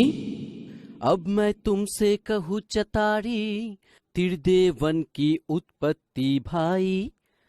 माँ अष्टांगी पिता निरंजन, ये जम दारुण वंशन अंजन। तीन पुत्र अष्टांगी जाए, ब्रह्मा विष्णु शिव नाम धराए। যা আজ তোকে আমি বলছি যে এই ব্রহ্মা বিষ্ণু মহেশের মাতা দুর্গা এবং পিতা হন জ্যোতি নিরঞ্জন, তিনি কাল খড়পুরুষ। এই আমার যে বচন আজ থেকে 5505 বছর বাদে যবে কলিযুগ শেষ হবে তবে এই সত্যি হবে। এবার আজ যা আছে কলিযুগের, কলিযুগের আজ এটি যে সময় এসেছে 5500 যা হয় তা সন 2000 হয়ে থাকে। ঈশাপূর্ব আপনাদের প্রমাণ দিই, আপনাদের এই কনসেপ্ট ক্লিয়ার করিয়ে দিই যে বর্তমানে কলিযুগের 5500 বর্ষ চলছে, 5511 চলছে, এটা শুনে নিন আজ। আর এর থেকে 5 বছর আগে সন 2000-এ 5505 বছর হয়েছিল। আপনাদের প্রমাণ দিচ্ছি, এখানে দেখবেন। এই হিমালয় তীর্থ, এই পুস্তকের নাম হিমালয় তীর্থ, আর এটি শঙ্করাচার্যের পরম্পরা থেকে প্রকাশিত। হিমালয় তীর্থ, জে.পি. নম্বুরি, উপমুখ্য কার্যাধিকারী, শ্রী বদ্রীনাথ কেদারনাথ মন্দির সমিতি। সম্পূর্ণ হিন্দিতে লেখাটি, বাংলায় বলা হচ্ছে এখানে ট্যাক্স অ্যান্ড ট্যুরস, কলকাতা। এর প্রথম প্রকাশ 2009 সালে হয়। প্রকাশক রঞ্জু চক্রবর্তী, মুদ্রক গিরি প্রিন্ট সার্ভিস, কলকাতা। এবার এর পৃষ্ঠা নম্বর 42-এ আপনাদের দেখাই। পৃষ্ঠা নম্বর 42, গ্রন্থ হিমালয় তীর্থ। আর এখানে দেখুন শঙ্করাচার্যের বিবরণ। আদি কেদারেশ্বরের সামনে শঙ্করাচার্যজির দিব্য সংমর্মর মূর্তি আছে শিব রহস্য অনুসারে। শিব রহস্যের অনুসারে একটি গ্রন্থ আছে শিব রহস্য, সেখান থেকে এটি সংস্কৃতে লেখা। কলৌগতে 300 বর্ষানাং শঙ্করয়তি, অর্থাৎ কলিযুগের 3000 বছর শেষ হওয়ার পর বৌদ্ধ মীমাংসার মতবাদের ওপর বিজয় প্রাপ্তির জন্য শঙ্কর জ্যোতিরূপে আবির্ভূত হবেন। অর্থাৎ শঙ্কর ভগবানই আদি শঙ্করাচার্য রূপে কলিযুগের 3000 বছর পার হওয়ার পর বৌদ্ধ মীমাংসার মতবাদের ওপর বিজয় প্রাপ্তির জন্য শঙ্কর জ্যোতিরূপে আবির্ভূত হবেন। শঙ্করাচার্যজির দর্শনের এরপর পরের অংশ দেখুন। এবার এ থেকে সিদ্ধ হলো যখন কলিযুগ 3000 বছর ব্যতীত হবে ওই সময় আদি শঙ্করাচার্যজির জন্ম হবে। এবার এটি প্রত্যক্ষ প্রমাণ দ্বিতীয় পুস্তক যে ঈশার 508 বছর পূর্বে, ঈশাজির 508 বছর পূর্বে শঙ্করাচার্যজির জন্ম হয়। এবার দেখো, এই পুস্তক হলো জ্যোতির্ময় জ্যোতিমঠ। এটি হলো আদি শঙ্করাচার্যজি, আর ইনি হলেন এখন যে বর্তমান শ্রী স্বরূপানন্দজি শঙ্করাচার্য। ইনি দুটি পীঠেরই শঙ্করাচার্য, দুটোরই দায়িত্ব ওনার কাছেই। এই পুস্তক হলো জ্যোতির্ময়ী জ্যোতির্মঠ। আর এখানে দেখুন জানুয়ারি 2007-এ এটি ছাপা হয়েছে। হিন্দি, বাংলায় পড়ে শোনাচ্ছি। সংরক্ষক অনন্ত শ্রী বিভূষিত জ্যোতিষ পীঠাধীশ্বর এবং দ্বারকা সারদা পীঠাধীশ্বর, দুটিরই হচ্ছেন ইনি মালিক। জগৎগুরু শঙ্করাচার্য স্বামী শ্রী স্বরূপানন্দ সরস্বতীজি মহারাজ। সম্পাদক, লেখক এবং সংকলনকর্তা হলেন বিষ্ণুদত্ত শর্মা, অধ্যক্ষ, আধ্যাত্মিক উত্থান মণ্ডল, দিল্লি। প্রেরণাস্রোত ইনি, মুদ্রক হলেন ইনি, প্রিন্ট অ্যান্ড প্রেস প্রকাশক অখিল ভারতীয় আধ্যাত্মিক উত্থান মণ্ডল, 1/3234 গলি নম্বর 2, রামনগর বিস্তার, মণ্ডলী রোড, শাহদরা, দিল্লি ইত্যাদি। এবার এর পৃষ্ঠা নম্বর 11 আপনাদের দেখাই। আদি শঙ্করাচার্যের সংক্ষিপ্ত জীবন পরিচয়। এখানে দেখুন, প্রায় 2500 বছর পূর্বে শঙ্করাচার্যের জন্ম চর্মরাতি আস্থার যুগে কেরল প্রান্তে পূর্ণা নদীর তীরে কালারি গ্রামে ধর্মনিষ্ঠ নম্বুদারী শিব ব্রাহ্মণ শ্রী শিবগুরু, তিনি ধর্মপরায়ণ সুভদ্রার ঘরে হন।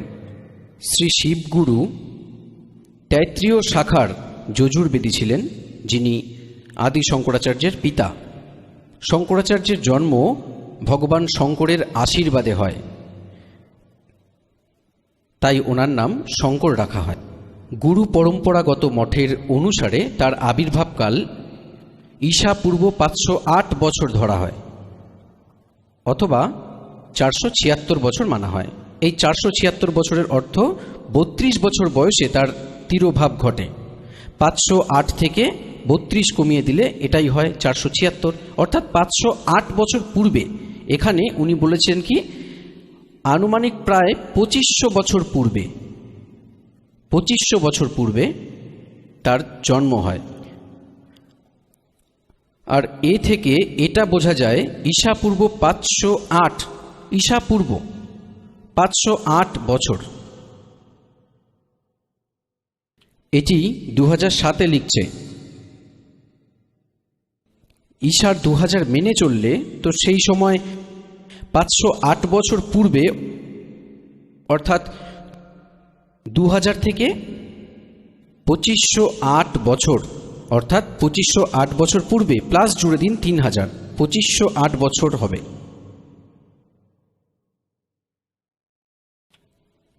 আর 1994 থেকে এই দাসের নামদানের আদেশ মেলে। সন 2000-এ কৃপা হয়, পরমাত্মা দয়া করেন এই সদ্গ্রন্থকে দেখার। 2000-এর পরে এই সদ্গ্রন্থগুলি যা আমাদের সদ্গ্রন্থে আছে তা দেখে এই দাস এক পুস্তক রচনা করে, পরিভাষা প্রভুরই। পরে পরমেশ্বরের সার সন্দেশ আর গভীর নজর গীতার, অর্থাৎ গীতার যথার্থ অনুবাদ। তো পরমাত্মা বলেছিলেন, যবে কলিযুগের 5505 বছর পার হবে, ওই সময় আমার এই আজকের বলা কথা সত্যি হবে ধর্মদাস। কি বলেছিলেন পরমাত্মা? কি ব্রহ্মা বিষ্ণু মহেশ নাশবান, এদের জন্ম মৃত্যু হয়। ব্রহ্মা বিষ্ণু মহেশজির পিতা জ্যোতি নিরঞ্জন খড়পুরুষ, ইনি কাল, আর মাতা এদের এই দেবী দুর্গা। কিন্তু সেই সময় কেউ মানেনি। 600 বছর পূর্বে সন 1398 থেকে সন 1518 পর্যন্ত পরমাত্মা 120 বছর ধরে এই জ্ঞানই দেন। কিন্তু এই নকল গুরুরা, ভুল আচার্যরা এই পরমাত্মার জ্ঞান আমাদের পর্যন্ত পৌঁছতে দেয়নি। পরমাত্মা কবিরজি বলেন, ये दुनिया आजब दीवानी मेरे कही एक ना मानी। এদিকে দিবানা হচ্ছে নকল গুরুদের ওপর, এদের দন্ত কথাকেই সত্যি মানছে, আর আমি যে সত্য বলছি তার ওপর বিশ্বাস করছে না। তো এর জন্য পরমাত্মা এই সময় সিলেক্ট করেছিলেন যে এক সময় কলিযুগ আসবে, সেই সময় সব জনতাদের শিক্ষিত করব। আর জনতা যখন শিক্ষিত হবে, শ্রদ্ধালু শিক্ষিত হবে, তখন সদ্গ্রন্থ স্বয়ং চোখে দেখবে আর গদগদ হয়ে যাবে। আমাদের পরমাত্মা চাই। আর আমরা এই সব সদ্গ্রন্থ, পবিত্র 4 বেদ, পবিত্র 18 পুরাণ, পবিত্র শ্রীমদ্ ভগবদ্ গীতাকে, এগুলোকে আমরা সত্যি মেনে এসেছি আর সত্য মানি। আর তাতে যা লেখা আছে আমাদের তা আজ স্বীকার করা উচিত। এই লোকবেদ শোনানো আচার্য গুরুদেব আমাদের পেছন থেকে হাঁটাতে হবে, এতেই আমাদের বুদ্ধিমত্তা। আর পরমেশ্বর কবিরজি বলেন, জান বুঝ সচি তজয় और करे झूठ तय ने ताकि संगत है प्रभु सपन में भी ना दे। এত প্রমাণ দেখেও এই নকলদের থেকে সরে না, সত্যিকে গ্রহণ করে না, তো ওনার বিষয়ে বলেন জান বুঝ সচি তজয় और करे झूठ तय ने ताकि संगत है प्रभु सपन में भी ना दे। এই নিকম্মা তো দূরে থাকাই ঠিক, যারা এত কিছু দেখেও মানছে না। এই আদি শঙ্করাচার্যজিরাও, এই শঙ্করাচার্যেরও ব্রহ্মা বিষ্ণু মহেশের স্থিতি জানা নেই, এদেরকে অজর অমর বলে। তো ভক্তবৃন্দ, পরমাত্মা কবিরজি বলেছিলেন, এক না ভুলনা দো না ভুলি ইয়ে ভুলে সব সংসারী। এবার আমরা আগে চলে যাই যে শ্রী ব্রহ্মা, শ্রী বিষ্ণু, শ্রী শিবজির পিতাজি ক্লিয়ার করতে হবে। আর ওনারই জীবনীতে এবার শিবপুরাণ দেখাই আপনাদের। এই দেখুন শিবপুরাণ, সংক্ষিপ্ত শিবপুরাণ, সচিত্র মোটা টাইপ, কেবল হিন্দি।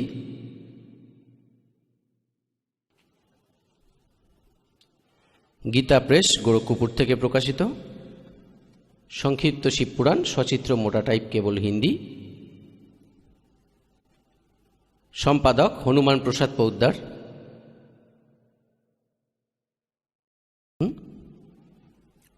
প্রকাশক এবং মুদ্রক গীতা প্রেস, গোরক্ষপুর, গোবিন্দ ভবন কার্যালয়, কলকাতার সংস্থান। এবার এখান থেকে শুরু করি। এটি রুদ্র সংহিতা, 18 পৃষ্ঠা থেকে শুরু করব। সংক্ষিপ্ত শিবপুরাণ।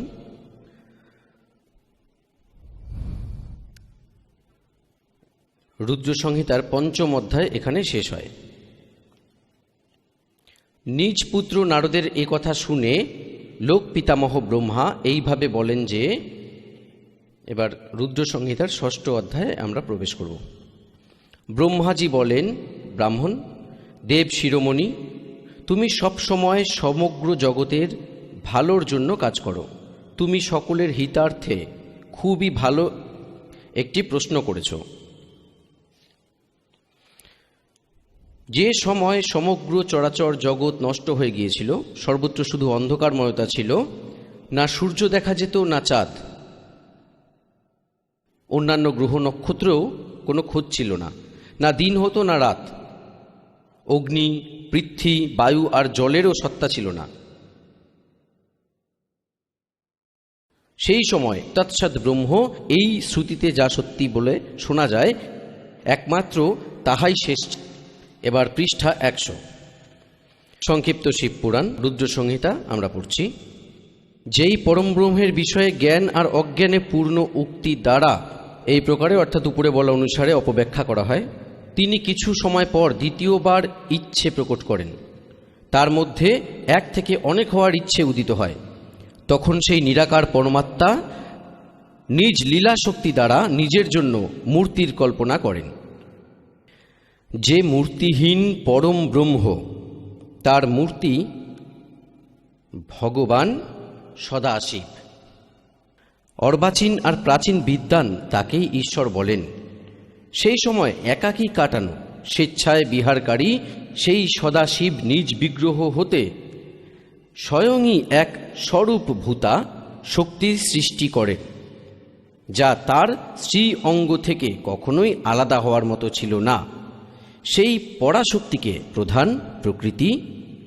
এবার লক্ষ্য করুন, ইনি দুর্গা, যে এই কালের শরীর থেকে নির্গত। সে সময় একা থেকে স্বেচ্ছানুসারে বিহাররত সে সদাশিব। সদাশিবকে ইনি কাল, নিজ বিগ্রহ মানে শরীর থেকে স্বয়ং এক স্বরূপভূতা শক্তি সৃষ্টি করেন। এটি ব্রহ্মাজি বলছেন।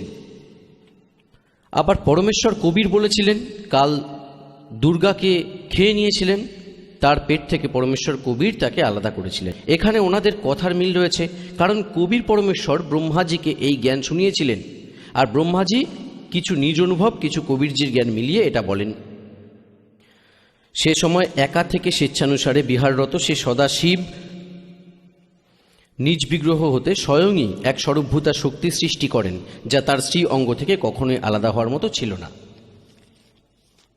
সেই পরাশক্তিকে প্রধান প্রকৃতি, গুণবতী মায়া, বুদ্ধিতত্ত্বের জননী তথা বিকার রহিত বলা হয়েছে। সে শক্তিকে অম্বিকা বলা হয়েছে। একেই প্রকৃতি। এই কথাটি মনে রাখবেন যে দুর্গাকে প্রকৃতিও বলা হয়। সর্বেশ্বরী আর ত্রিদেব জননী, আহা, তিন দেবতারই মা, ব্রহ্মা, বিষ্ণুজি, শিবজির মাতা শ্রী দুর্গাকে বলা হয়। তিনি ত্রিদেব জননী, নিত্য আর মূল কারণও বলা হয়। সদা শিব দ্বারা প্রকটিত সেই শক্তির 8টি বাহু রয়েছে। বোঝা গেল তাহলে যে এটি দুর্গা দেবীর ব্যাপারেই বলা হয়েছে। নানা ধরনের অলঙ্কার তার অঙ্গের শোভা বাড়ায়। সে দেবী নানা প্রকার গতি দ্বারা সম্পন্ন এবং অনেক প্রকার অস্ত্রশাস্ত্র ধারণ করেন। ক্লিয়ার? এরপর একাকিনী হওয়া সত্ত্বেও তিনি মায়া সংযোগবশত অনেক হয়ে যান। তিনি 3টি রূপ ধারণ করেছিলেন: সাবিত্রী, লক্ষ্মী আর উমা, যারা ব্রহ্মা, বিষ্ণু আর শিবকে বিয়ে করেন। একাকিনী হওয়া সত্ত্বেও তিনি মায়া সংযোগ দ্বারা অনেক হয়ে যান। আর যে সদাশিব, এটি খরপুরুষের ব্যাপারে বলা হচ্ছে, ব্রহ্মা, বিষ্ণু, মহেশ্বরের পিতার সম্পর্কে। তাকে পরম পুরুষ, ঈশ্বর, শিব, শম্ভু আর মহেশ্বর বলা হয়। এবার দেখুন 101 পৃষ্ঠায় রুদ্র সংহিতার আমরা এখানে 6ষ্ঠ অধ্যায় পড়ছি। তিনি নিজ সমগ্র অঙ্গে ভস্য লাগিয়ে রাখেন সেই কালরূপী ব্রহ্ম। একে কাল বলো বা ব্রহ্ম বলো, খরপুরুষ বলো বা জ্যোতি নিরঞ্জন বলো, সে কালরূপী ব্রহ্ম একই সময় শক্তির সাথে অর্থাৎ দুর্গার সাথে শিবলোক নামক ক্ষেত্র নির্মাণ করেন। সেই উত্তম ক্ষেত্রকেই কাশী বলা হয়, যা পরম নির্বাণ অর্থাৎ মোক্ষর স্থান, যা সবার উপরে বিরাজমান। সেই প্রিয় ও প্রিয়তম রূপ শক্তি আর শিব, প্রিয় আর প্রিয়তম অর্থাৎ পত্নী এবং পতিরূপে দুর্গা আর এই কাল, এই খরপুরুষ, এই কালরূপী ব্রহ্মই বলো আর সদাশিবই বলো, ব্রহ্মা, বিষ্ণু, মহেশের পিতা দুর্গা আর কাল, যা পরমানন্দ স্বরূপ, সেই মনোরম ক্ষেত্রে নিবাস করেন। শিব আর শিবানী, শিব এখানে কালরূপী ব্রহ্ম, কেননা তিনি শিবের রূপও ধারণ করে নেন নিজ পুত্রের মতো, কেননা নিজ বাস্তবিক রূপে কারো সম্মুখে তিনি আসেন না। শিব অর্থাৎ এই কালরূপী ব্রহ্ম, শিব আর এই শিবানী অর্থাৎ কাল আর দুর্গা প্রলয় কার্যেও এই স্থানকে নিজ সান্নিধ্য থেকে মুক্ত করেননি। দেবর্ষি ব্রহ্মা বলছেন নারদকে, এক সময় সেই আনন্দ বনে রমণ করার সময় শিবা আর শিবের মনে, কাল আর দুর্গার মনে, দুর্গা আর কালের মনে, খরপুরুষের মনে এই ইচ্ছে হয় যে কোনো দ্বিতীয় পুরুষেও সৃষ্টি করা দরকার, অর্থাৎ কোনো বাচ্চা উৎপন্ন করা দরকার, ছেলে, যার উপর এই সৃষ্টির মহান দায়িত্ব রেখে সেই দুজন কেবল কাশীতে থেকে ইচ্ছে অনুসারে ঘোরে আর নির্বাণ ধারণ করে। এমন নিশ্চয় করে শক্তি সহিত সর্বব্যাপী পরমেশ্বর শিব এই কালরূপী ব্রহ্ম দুর্গা দেবীর সাথে রমণ করেন। নিজ বাম ভাগের 10ম অঙ্গে অমৃত দেন, অর্থাৎ পতিপত্নীর ব্যবহার করেন। এরপর ওখান থেকে এক পুরুষ প্রকট হয়, অর্থাৎ এক পুত্রর উৎপত্তি হয়। দেখুন 102 পৃষ্ঠায় সংক্ষিপ্ত শিবপুরাণ আমরা পড়ছি। এবার এখানে সেই পুত্র যে উৎপন্ন হলো তাকে কালরূপী ব্রহ্ম অর্থাৎ শিব বললেন, বৎস, ব্যাপক হওয়ার কারণে তোমার বিষ্ণু নাম বিখ্যাত হলো। এবার দুর্গা ও কালের মাধ্যমে যে পুত্র উৎপন্ন হলো তার নাম বিষ্ণু রাখলেন। এটি আপনারা 6ষ্ঠ অধ্যায়ে পড়লেন রুদ্র সংহিতার। হে পুণ্যাত্মা, এটি আমাদের সেই সদ্গ্রন্থ যেগুলোকে সঠিক মনে করে আমরা সব জ্ঞান গ্রহণ করতাম। এই আচার্য, ব্রাহ্মণ, গুরু আমাদের এটি বলতেন যে শিব পুরাণে এমন লেখা আছে, আমি এই জন্য আপনাদের বলছি বিষ্ণু পুরাণে এমন লেখা আছে, দেবী পুরাণে এমন লেখা আছে। তো আমরা মনে করতাম যে এই যা লেখা আছে দন্তকথা হয়তো এমনই লেখা আছে, কেননা এরা সংস্কৃত জানেন। আজ এই সদ্গ্রন্থ ওনাদের লোকবেদের বিপরীত জ্ঞান বলছে। এবার এটা স্পষ্ট হয়ে গেল, কালরূপী ব্রহ্ম, খরপুরুষ বলো, জ্যোতি নিরঞ্জন বলো, একে কাল বলো বা একে সদাশিব বলো, এ ব্রহ্মা বিষ্ণু মহেশের পিতা। আর দুর্গা বলো, প্রকৃতি বলো, আর ইনি এদের মাতা। এই দুজনের মিলনে শ্রী বিষ্ণুজির উৎপত্তি হয়। এটি আমাদের শিব পুরাণ স্পষ্ট করে এই রুদ্র সংহিতার 6ষ্ঠ অধ্যায়। এবার আপনাদের 7ম অধ্যায়ে ব্রহ্মাজি বলেন, আমার উৎপত্তি এমনভাবেই হয়, দুর্গা আর কাল দুজন মিলে ব্রহ্ম। দেখুন এই রুদ্র সংহিতা, আর এই আমরা 6ষ্ঠ অধ্যায় আমরা এই অবধি পড়েছি। এবার 7ম অধ্যায় দেখি, 103 পৃষ্ঠায় ব্রহ্মাজি বলেন দেবর্ষি, ব্রহ্মাজি বলেন নারদকে, দেবর্ষি তারপর কল্যাণকারী পরমেশ্বর শাম্ব সদাশিব পূর্বের ন্যায় কার্যের মাধ্যমে যেমনভাবে বিষ্ণুকে উৎপন্ন করেন, আমাকে তার ডান অঙ্গ থেকে উৎপন্ন করেন। সেই পরমেশ্বর আমায় তখনই নিজ মায়ায় মোহিত করে নারায়ণ দেবের নাভি কমলে রেখে দেন, আর লীলাপূর্বক আমায় সেখান থেকে প্রকট করেন। এইভাবে সেই পদ্ম ফুল থেকে পুত্রের রূপে এই হিরণ্যগর্ভের জন্ম হয়। এবার ভক্তবৃন্দ, এখানে অনুবাদকর্তা কিছুটা বিচলিত হয়ে যান। এবার উনি ভাবেন যে ভাই, এবার শিব থেকে শিবের উৎপত্তি কিভাবে লিখব, কেননা অনুবাদকর্তাও তত্ত্বজ্ঞানে পরিচিত ছিলেন না। কিন্তু বলা হয় সত্য লুকায় না, চোর চুরি বস্তু গাড্ডা করে রাখলেও সেই গাড্ডায় সত্যি লুকানো যায় না। এবার দেখুন এই রুদ্র সংহিতাই আমরা পড়ছি, শ্রী শিব পুরাণে প্রমাণ দেখাই আপনাদের। এটা সেই রুদ্র সংহিতাই চলছে, হিন্দিতে লেখা, আমরা বাংলায় অনুবাদ করে শুনছি। এই সংক্ষিপ্ত শিব পুরাণ 110 পৃষ্ঠায় আমরা এখানে দেখব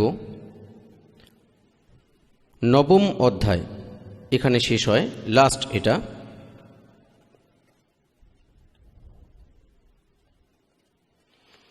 এইভাবে ব্রহ্মা, বিষ্ণু আর রুদ্র এই 3 দেবতার মধ্যেও গুণ রয়েছে। এইভাবে ব্রহ্মা, বিষ্ণু আর রুদ্র এই 3 দেবতার মধ্যে গুণ রয়েছে, কিন্তু শিবকে গুণাতীত মানা হয়। এবার দেখুন এই 3 ব্রহ্মা, বিষ্ণু, রুদ্র আর এই শিব অর্থাৎ কালরূপী ব্রহ্ম এদের থেকে আলাদা 4 জন হয়ে গেল। আরো স্পষ্ট করি,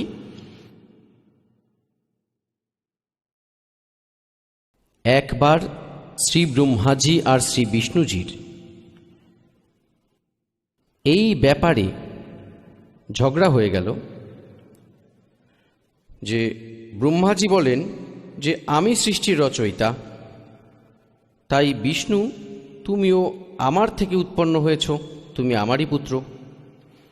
বিষ্ণুজি বলেন তুমি আমার নাভিকমল থেকে উৎপন্ন, তুমি আমার পুত্র। এতে এই দুজনের নিজেদের মধ্যে যুদ্ধ হয়। ওই ঝগড়া মেটাতে এই কালরূপী ব্রহ্ম ওদের পিতা এদের মাঝে এক স্তম্ভ গড়ে দেন, এক লিঙ্গ খাড়া করে দেন, তেজময় স্তম্ভ, খুব লম্বা, ওটির কোনো শুরু শেষ এই দুজন পেলেন না। তো এদের যুদ্ধ তো বন্ধ হয়ে গেল, ওটির খোঁজ করতে লাগলেন কত লম্বা চওড়া। শেষে বলেন কিছু পরে শিবরূপে ইনি প্রতিজ্ঞা করেন কাল যে আমি নিজ বাস্তবিক রূপে কখনো কাউকে দর্শন দেব না। এই জন্য ইনি কখনো ব্রহ্মারূপ ধারণ করেন, কখনো বিষ্ণুরূপ ধারণ করেন, কখনো বা শিবজির রূপ ধারণ করেন। তো এখানে শিবজির রূপে এসে প্রকট হয়ে গেলেন, আর এই দুজনকে বলেন যে পুত্র, তোমরা নিজেরা নিজেদেরকে ভুলে গেছো, আর তোমরা সৃষ্টির আর স্থিতির যে ডিপার্টমেন্ট আমার থেকে নিয়েছো তা তোমরা তপস্যা করে নিয়েছো। আর এইভাবে রুদ্র মহেশ্বরও আলাদা আলাদা বিভাগ আমার কাছ থেকে প্রাপ্ত হন। এবার আপনাদের দেখাই বিদ্যেশ্বর সংহিতায়, এটি শিবপুরাণ, এটি সংক্ষিপ্ত শিবপুরাণ, গীতা প্রেস গোরক্ষপুর থেকে প্রকাশিত। আর ওটি আমরা পড়ছি, পূর্বেই যা আপনাদের দেখিয়েছিলাম, হনুমান প্রসাদ পোদ্দার এর সম্পাদক। এবার আমরা ফের বিদ্যেশ্বর সংহিতা পড়ব। এই বিদ্যেশ্বর সংহিতা এবার পৃষ্ঠা নম্বর 24-এ এক ঝলক দেখব।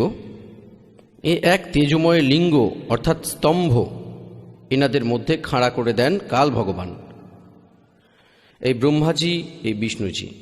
পরে উনি স্বয়ং প্রকট হন।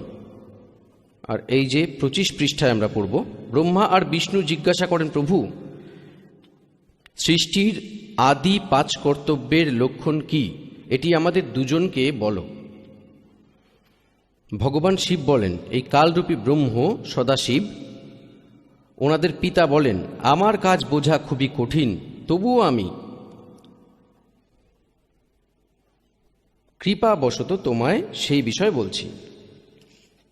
ব্রহ্মা আর অচ্যুত সৃষ্টি, পালন, সংহার, তিরোভাব আর অনুগ্রহ, এই 5ই আমার জগৎ সম্বন্ধীয় কার্য, যা নিত্যসিদ্ধ। এবার 26 পৃষ্ঠায়, এই 25 পড়ে এবার 26 পৃষ্ঠা, এখানে দেখবেন, পুত্র তোমরা দুজনই তপস্যা করে প্রসন্ন হওয়া এই পরমেশ্বরের কাছ থেকে। ব্রহ্মা আর বিষ্ণুকে এই সদাশিব কালরূপী ব্রহ্ম বলছে, হে পুত্র তোমরা দুজন তপস্যা করে প্রসন্ন হওয়া এই পরমেশ্বরের কাছ থেকে সৃষ্টি আর স্থিতি নামক 2 কার্য পেয়েছ, অর্থাৎ 2টি বিভাগ পেয়েছ, যা তোমাদের খুবই পছন্দের। এইভাবেই আমার বিভূতি স্বরূপ, এবার ওখানে শিব রূপে দাঁড়িয়েছিলেন সে কাল, আমার বিভূতি স্বরূপ রুদ্র আর মহেশ্বর 2টো অন্য উত্তম কার্য, সংহার আর তিরোভাব, আমার থেকে প্রাপ্ত হন।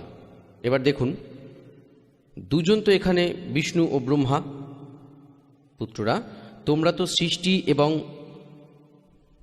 স্থিতি এই 2 বিভাগ নিয়ে রেখেছ, আর এইভাবে আমার বিভূতি স্বরূপ, কেননা ওই সময় শিবরূপে দাঁড়িয়েছিলেন, রুদ্র আর মহেশ্বর অন্য 2টি উত্তম কার্য সংহার আর তিরোভাব আমা হতে প্রাপ্ত হয়েছেন। এখানে 4 হয়ে গেল, আর এই পঞ্চম এখানে বলছেন শিব। আগে দেখুন, এটা স্পষ্ট হয়ে গেল, এটি কাল বলছে, ব্রহ্ম বলছে, খড়পুরুষ বলছে।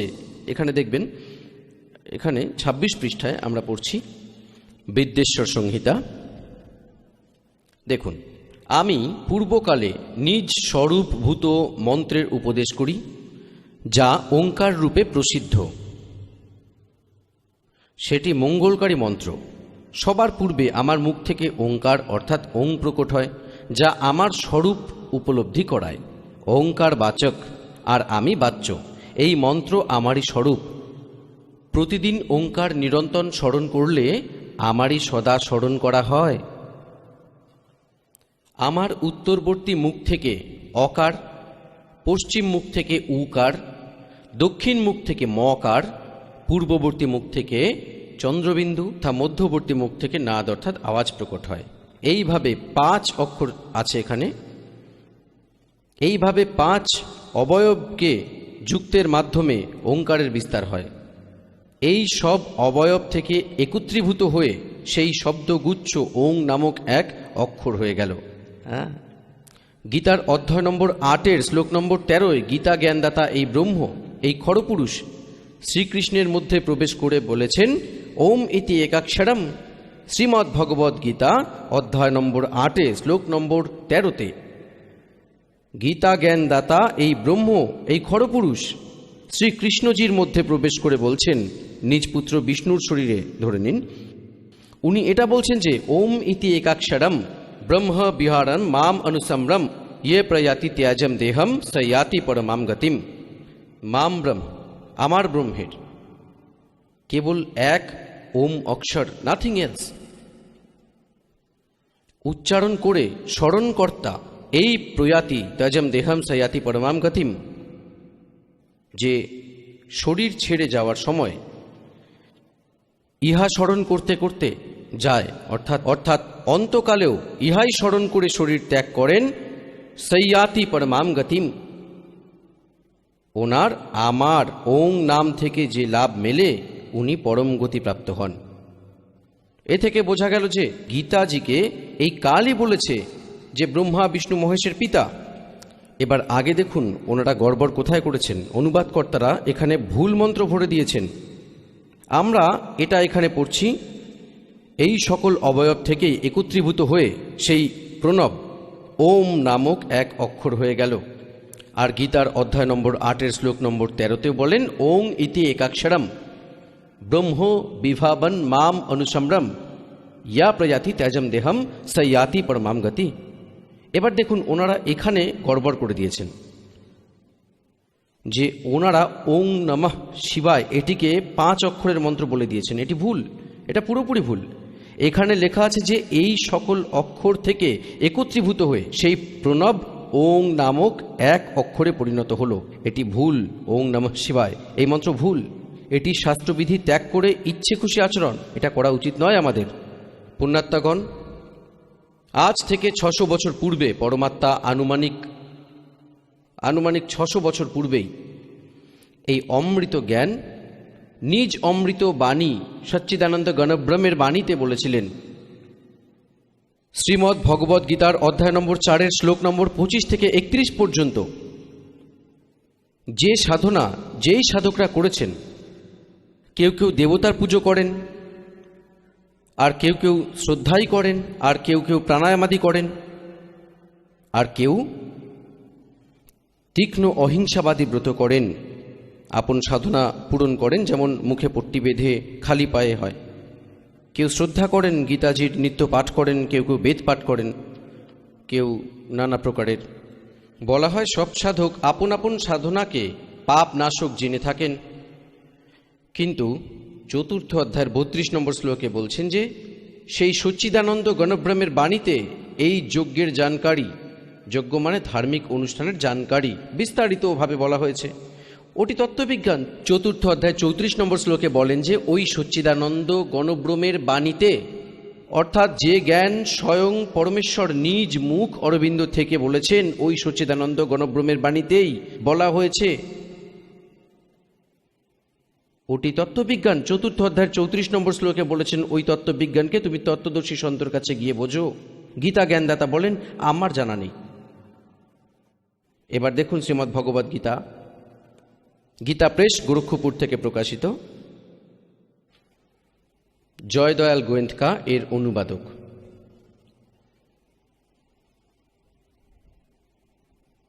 এবার আপনাদের দেখাবো 4th অধ্যায়ের 32 নম্বর শ্লোক। এবার আমরা প্রথমে একটু 4th অধ্যায়ের 25 থেকে শুরু করব, ভালো করে বুঝতে পারবো। এই দেখুন অধ্যায় নম্বর 4 শ্রীমদ্ ভগবদ গীতা 25-এ বলা হয়েছে যে কিছু যোগীজন দেবতাদের পূজারূপী যজ্ঞের ভালোভাবে অনুষ্ঠান করে, পর্যুপাসতে মানে পুজো করে। এর অর্থ হলো কিছু যোগী সাধক দেবতার পুজো করেন, যজ্ঞ অর্থাৎ ধার্মিক অনুষ্ঠান এরা পুজো করে পর্যুপাসতে। আর অন্য দ্বিতীয় ব্রহ্মাগ্ন অর্থাৎ ব্রহ্মের সাধনা করেন, ব্রহ্ম এরা নিজেদের মতো করে লিখছে। আর যজ্ঞ দ্বারাই আত্মস্বরূপের আহ্বান করে। 26 নম্বরে বলেছেন অন্য সাধক যোগীজন স্তোত্র আদি সমস্ত ইন্দ্রিয়ের স্বয়ং রূপ অগ্নিতে হবন করেন, অর্থাৎ জ্ঞান ইন্দ্রিয়দেরকেই এরা আটকানোর চেষ্টা করেন। আর অপর এক শব্দাদি, এটা 26 নম্বর শ্লোকে 4th অধ্যায়ের, সমস্ত বিষয়কে ইন্দ্রিয়রূপ আগুনের আহুতি দেন। এবার 27, আর অপর এক প্রকার যোগী ইন্দ্রিয়ের সমস্ত কার্য আর প্রাণের সমস্ত কার্যকে জ্ঞান থেকে প্রকাশিত স্বয়ং রূপ অগ্নিতে আহুতি দেন। অর্থাৎ এখানে বলা হচ্ছে কিছু মানুষ তাদের শ্বাস প্রশ্বাসের আসা যাওয়া দেখতে পান, একেই তারা সাধনা মনে করেন, ধ্যান রাখেন তার উপর। 28-এ বলা হয়েছে যে কিছু মানুষ দ্রব্য সম্বন্ধে যজ্ঞ করেন, ধর্মশালা বানিয়ে দেন কত, আর কিছু তপস্যা করতে থাকেন। আর কিছু যোগরূপ যজ্ঞ করেন, অর্থাৎ যোগাসন করেন, একেই তারা মোক্ষ লাভের পন্থা মনে করেন। এটা 28 পড়ছি আমরা, 28। আর অপর বেশ কিছু অহিংসাদি তীক্ষ্ণ ব্রতর সাথে যুক্ত যত্নশীল পুরুষ অধ্যায়রূপ জ্ঞানযজ্ঞ করেন, অর্থাৎ অধ্যায় করেন। কেউ গীতা পাঠ করেন, বেদ পাঠ করেন। 29-এ বলা হয়েছে অপর কিছু সাধুজন, যোগীজন আপান বায়ুতে প্রাণবায়ুকে, অর্থাৎ প্রাণায়াম ক্রিয়াকে হবন করেন, আর প্রাণবায়ুকে আপান বায়ুতে। আর কিছু নিয়মিত আহার অল্পাহারী থাকেন। প্রাণায়াম পরায়ণ পুরুষ আর প্রাণ ও অপ্রাণের গতিকে থামিয়ে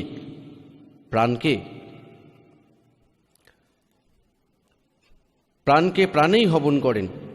সেই সকল সাধক যজ্ঞের দ্বারা পাপ নাশকারী যজ্ঞকে জানেন। পুণ্যাত্মাগণ, এই গীতা অধ্যায় নম্বর 4-এর শ্লোক 25 থেকে নিয়ে 30 পর্যন্ত আপনারা পড়লেন। এই বক্তব্যের অর্থ এই রকম এখানে যে কেউ এমন সাধনা করেন, কেউ অমন সাধনা করেন, আর সব সাধক নিজ সাধনাকে পাপ নাশক জানেন। যদি ওরা এটা বোঝে যে সাধনা ঠিক নেই, বুঝতে পারেন, কেউ করবে না এগুলো। তো এবার বলছে 4th অধ্যায়ের 31 নম্বর শ্লোকে বলে যে যারা সাধনা করে না, ভক্তি করেই না, ওদের না এখানে সুখ না পরলোকে সুখ। এবার 4th অধ্যায়ের 32 নম্বর শ্লোকে বলেছেন যেই সাধনার বর্ণনা যজ্ঞের 25 থেকে নিয়ে 30 পর্যন্ত করেছেন, এই প্রকার অনেক প্রকারের বিস্তারিত যজ্ঞের জানকারী, যজ্ঞ মানে ধার্মিক অনুষ্ঠানের জানকারী, সচ্চিদানন্দ ঘনব্রহ্মের বাণীতে বিস্তারিত বলা হয়েছে ব্রাহ্মণ মুখে।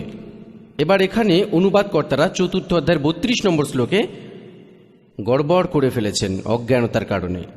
ওনারা ব্রাহ্মণের মুখের অর্থ লিখেছেন ব্রহ্মের বাণী। লেখার কথা ছিল সচ্চিদানন্দ ঘনব্রহ্মের বাণীতে, অর্থাৎ যা বেদ থেকে আলাদা। কেননা শ্রীমদ্ ভগবদ্ গীতার জ্ঞান বেদ থেকে নেওয়া জ্ঞান, আর এতে 2 ধরনের জ্ঞান আছে। এক হলো এই ব্রহ্ম খরপুরুষের নিজের মত, আর এক বেদের জ্ঞান।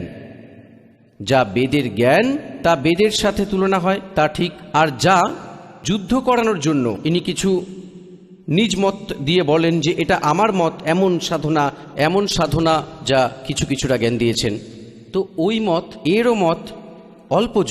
কারণ স্বয়ং বলে যে সে তত্ত্ববিজ্ঞানকে তত্ত্বদর্শী সন্তের কাছে গিয়ে শোনো। এদের কমপ্লিট নলেজ নেই আধ্যাত্মিক জ্ঞানের। গীতা জ্ঞানদাতারও কমপ্লিট নলেজ নেই, এতে বোঝা যায়। এবার দেখবেন 4th অধ্যায়ের 31 এবং 32 শ্লোক। শ্রীমদ্ ভগবদ্ গীতা 4th অধ্যায়ের 30 পর্যন্ত আমরা পড়ে ফেলেছি।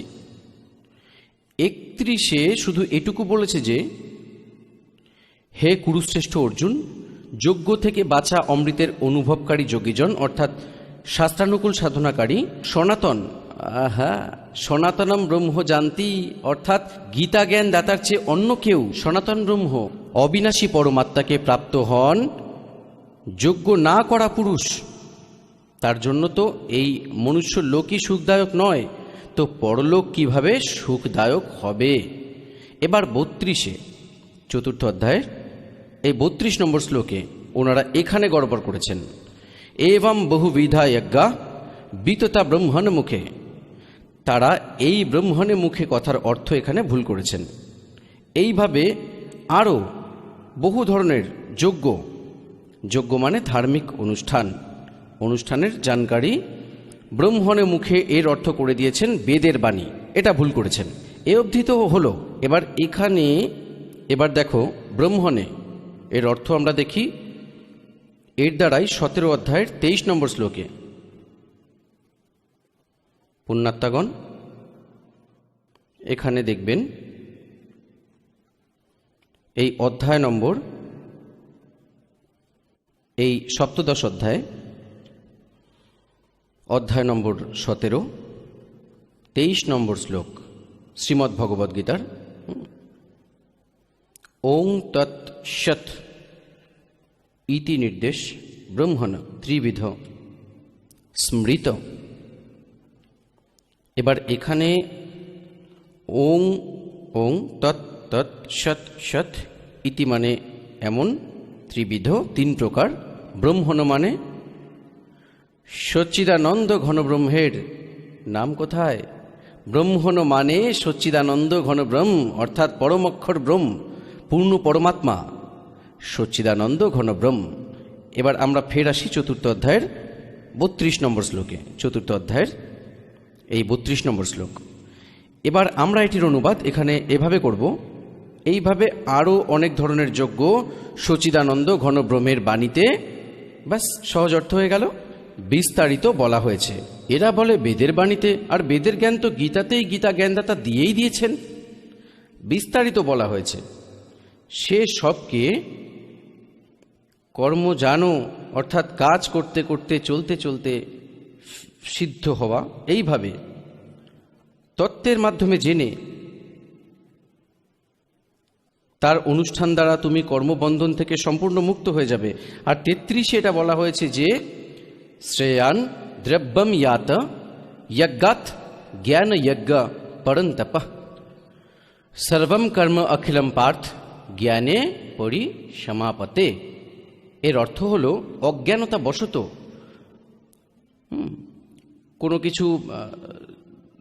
কোনো ধন দান করার চাইতে ভালো তো প্রথমে জ্ঞানযোগ্য বোঝো। এখানে দেখুন 33 নম্বর শ্লোকে, হে পরমতপ অর্জুন, দ্রব্যময় যজ্ঞের চেয়ে জ্ঞানযোগ্য অত্যন্ত শ্রেষ্ঠ। জ্ঞানযোগ্য মানে তত্ত্ববিজ্ঞান, যা সচ্চিদানন্দ ঘনব্রহ্মের বাণীতে আছে, ওটাকে বোঝো। ইয়াবন্মাত্র সম্পূর্ণ কর্ম জ্ঞানে সমাপ্ত হয়। এবার 34-এ বলেছে সেই জ্ঞানকে, কোন জ্ঞানকে?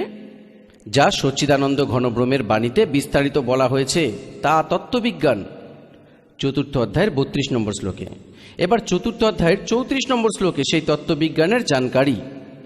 চতুর্থ অধ্যায়ের 34 নম্বর শ্লোকে গীতা জ্ঞানদাতা বলেছেন সেই জ্ঞানকে যা সচ্চিদানন্দ ঘনব্রহ্মের বাণীতে লেখা আছে। তুমি তত্ত্বদর্শী জ্ঞানীদের কাছে গিয়ে বোঝো, তাদেরকে ভালো করে দণ্ডবত প্রণাম করলে, তাদের সেবা করলে, আর কপট ছেড়ে সরলতাপূর্বক প্রশ্ন করলে তারা পরমাত্ম তত্ত্বকে ভালোভাবে জানা জ্ঞানী মহাত্মা তত্ত্বদর্শী তত্ত্ববিজ্ঞানের উপদেশ প্রদান করবেন। পুণ্যাত্মাগণ, আমাদের পবিত্র সদ্গ্রন্থ শ্রীমদ্ ভগবদ্ গীতা কত নির্ণায়ক জ্ঞান দিচ্ছেন। আর এই অজ্ঞানী আচার্য গুরু মণ্ডলেশ্বর এই ব্রাহ্মণ আজ পর্যন্ত এই সদ্গ্রন্থকে না বুঝতে পেরেছে, না আমাদের বোঝাতে পেরেছে। দন্তকথা লোকবেদ শোনাচ্ছে আমাদেরকে। কবির পরমেশ্বর জি বলছেন আমাদের বোঝাতে চান যে পিছে লগ যাও থা मैं लोकवेद के साथ रस्ते में सदगुरु मिल गए दीपक दे दिया हाथ। লোকবেদ এই দন্তকথা ছিল, যেমন আমরা পূর্বে শুনতাম ব্রহ্মা বিষ্ণু মহেশ্বর অজর অমর, এদের কোনো মাতা পিতা নেই, সর্বেশ্বর মহেশ্বর, ওং নম শিবায়, ওং ভগবতে বাসুদেব মন্ত্র এগুলো জপ করো না। গীতাতে কেবল লেখা আছে ব্রহ্ম বলে আমার সাধনা করতে হলে ওং নাম, নাথিং এলস। ওং ইতি একাক্ষরম, ওম ইতি একাক্ষরম ব্রহ্ম বিহরণ মাম অনুসম্ভ্রম, নাথিং এলস, কেবল এক ওং অক্ষর আমার জপ করার জন্য। আর সচ্চিদানন্দ ঘনব্রহ্ম পরমক্ষর ব্রহ্মের সাধনা করার 17 অধ্যায়ের 23 নম্বর শ্লোকে লেখা আছে যে ওং তৎসৎ ইতি নির্দেশ ব্রহ্ম ত্রিবেদে সমর্থ। সেই সচ্চিদানন্দ ঘনব্রহ্মের সাধনা করতে হলে তত্ত্বদর্শী সন্ত বলবে, তার কাছে সেই কোড ওয়ার্ড আছে ওং। তো ব্রহ্মের জপ, অর্থাৎ এই অক্ষর পুরুষের, যেমন সৃষ্টি রচনায় আপনাদের বলেছিলাম যে অচিন্তের বচনে অক্ষর পুরুষের উৎপত্তি হয়েছিল, আর স্বয়ং এই পরম অক্ষর ব্রহ্ম ওভারঅল কন্ট্রোলার, সবার মালিক কবির দেব, কবির সাহেব, তার সৎ মন্ত্র এই 3 মন্ত্র ওং তৎসৎ। ওং ব্রহ্মের, খড়পুরুষের, খড়ব্রহ্মের, আর এটি অক্ষর পুরুষের, এটি সাংকেতিক, আর সৎ এটি পরম অক্ষর পুরুষ সচ্চিদানন্দ ঘনব্রহ্মের মন্ত্র জপ করার। এই 3-এর একত্রে সাধনা করতে হয়, আর এ থেকে ওই পরম পিতা পরমাত্মার প্রাপ্তি হয় পরম অক্ষর ব্রহ্মের। এই তৎ আর সৎ সাংকেতিক শব্দ। এই দাস বলতে পারবে এই পৃথিবীতে কারো কাছে এই মন্ত্র নেই। আর এই দাসের কাছ থেকে মন্ত্রপ্রাপ্ত হয়ে যদি কেউ স্বয়ংই স্বয়ম্ভু গুরু বনে যায় তো ও আপনাদের শত্রু। ও নকল, ডুপ্লিকেট অর্থাৎ নকল অর্থাৎ ডুপ্লিকেট, লাইসেন্স অর্থাৎ পাসপোর্ট বানাচ্ছে, নিজেও অপরাধী, আপনাদেরও দোষী বানাচ্ছে। এবার ওই সচ্চিদানন্দ ঘনব্রহ্মের বাণীতে আজ থেকে 600 বছর পূর্বে লিখেছিলেন ওটি কবির সাগরে। এই দেখুন ওই সচ্চিদানন্দ ঘনব্রহ্মের বাণী, কবির বাণী। এই যে কবির সাগর, এই দেখুন কত স্থূল, কত বিস্তারিতভাবে এখানে বর্ণিত আছে। এটি কবির সাগর। এর 11টি ভাগ আছে। খেমরাজ শ্রীকৃষ্ণ দাস প্রকাশন, বোম্বাই থেকে এটি প্রকাশিত। হিন্দি লেখার বঙ্গানুবাদ করে শোনানো হচ্ছে। কবির সাগর, জ্ঞান সাগর, কবিরপন্থী ভারত পথিক স্বামী যুগলানন্দ বিহারী দ্বারা পরিষ্কৃত।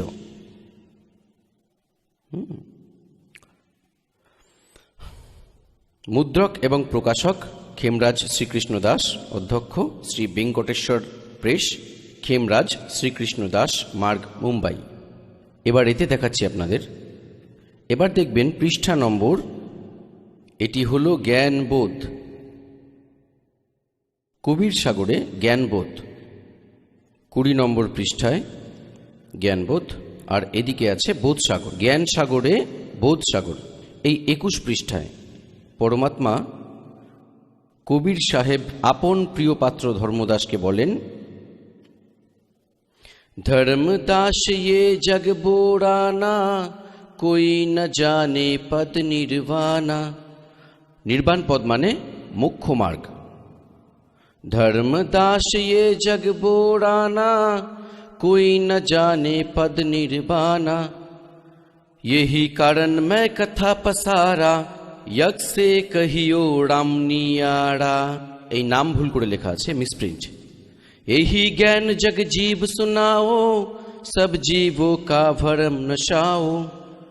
अब मैं तुमसे कहूँ चताई त्रिदेवन की उत्पत्ति भाई।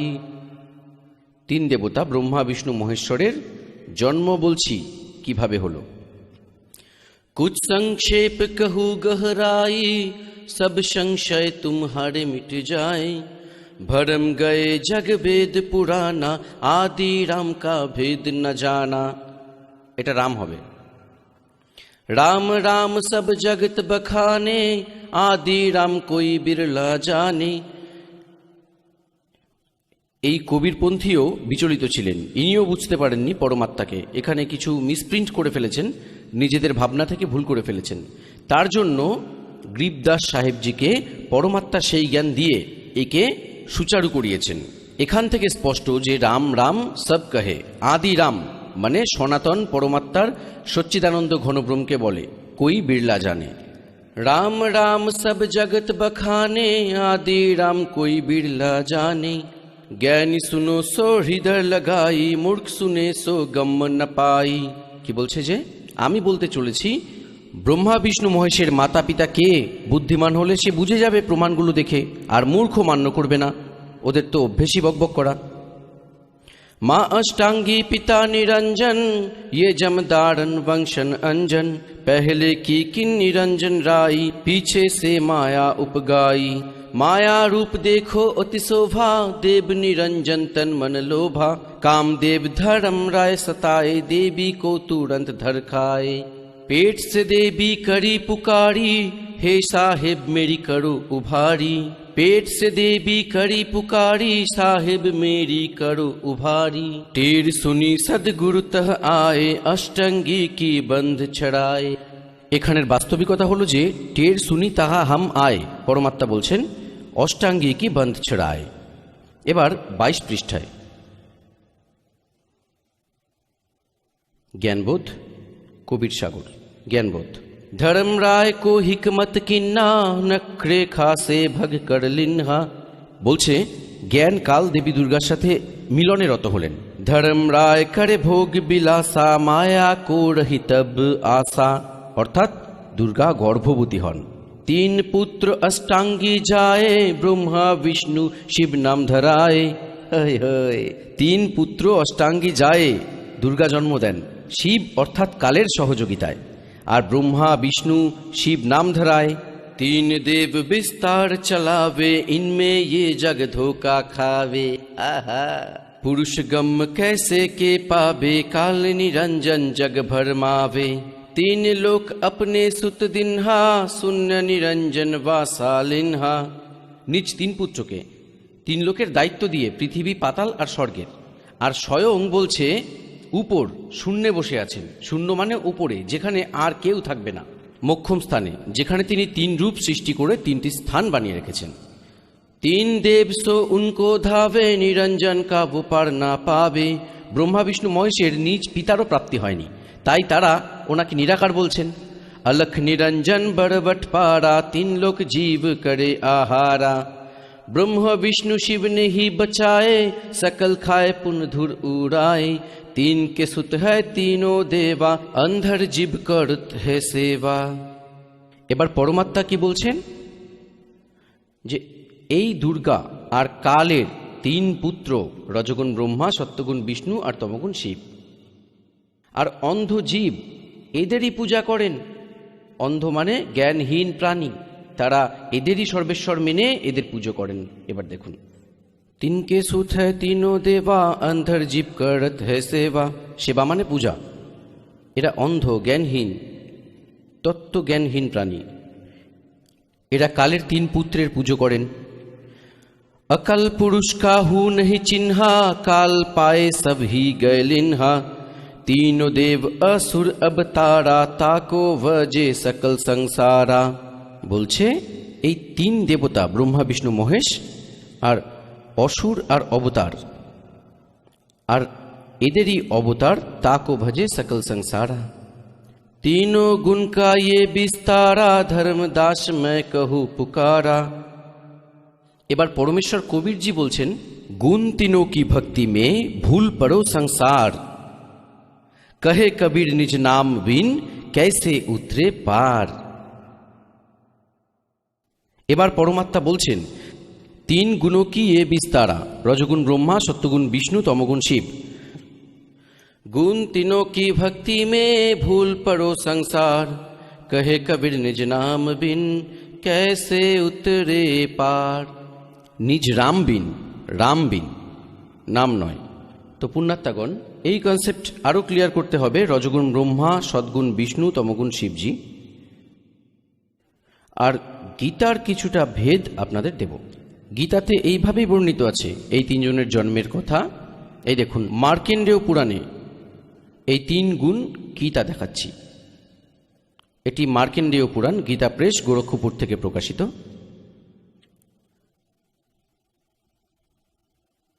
এর 123 পৃষ্ঠায় আপনাদের দেখাই। এই পৃষ্ঠা 123,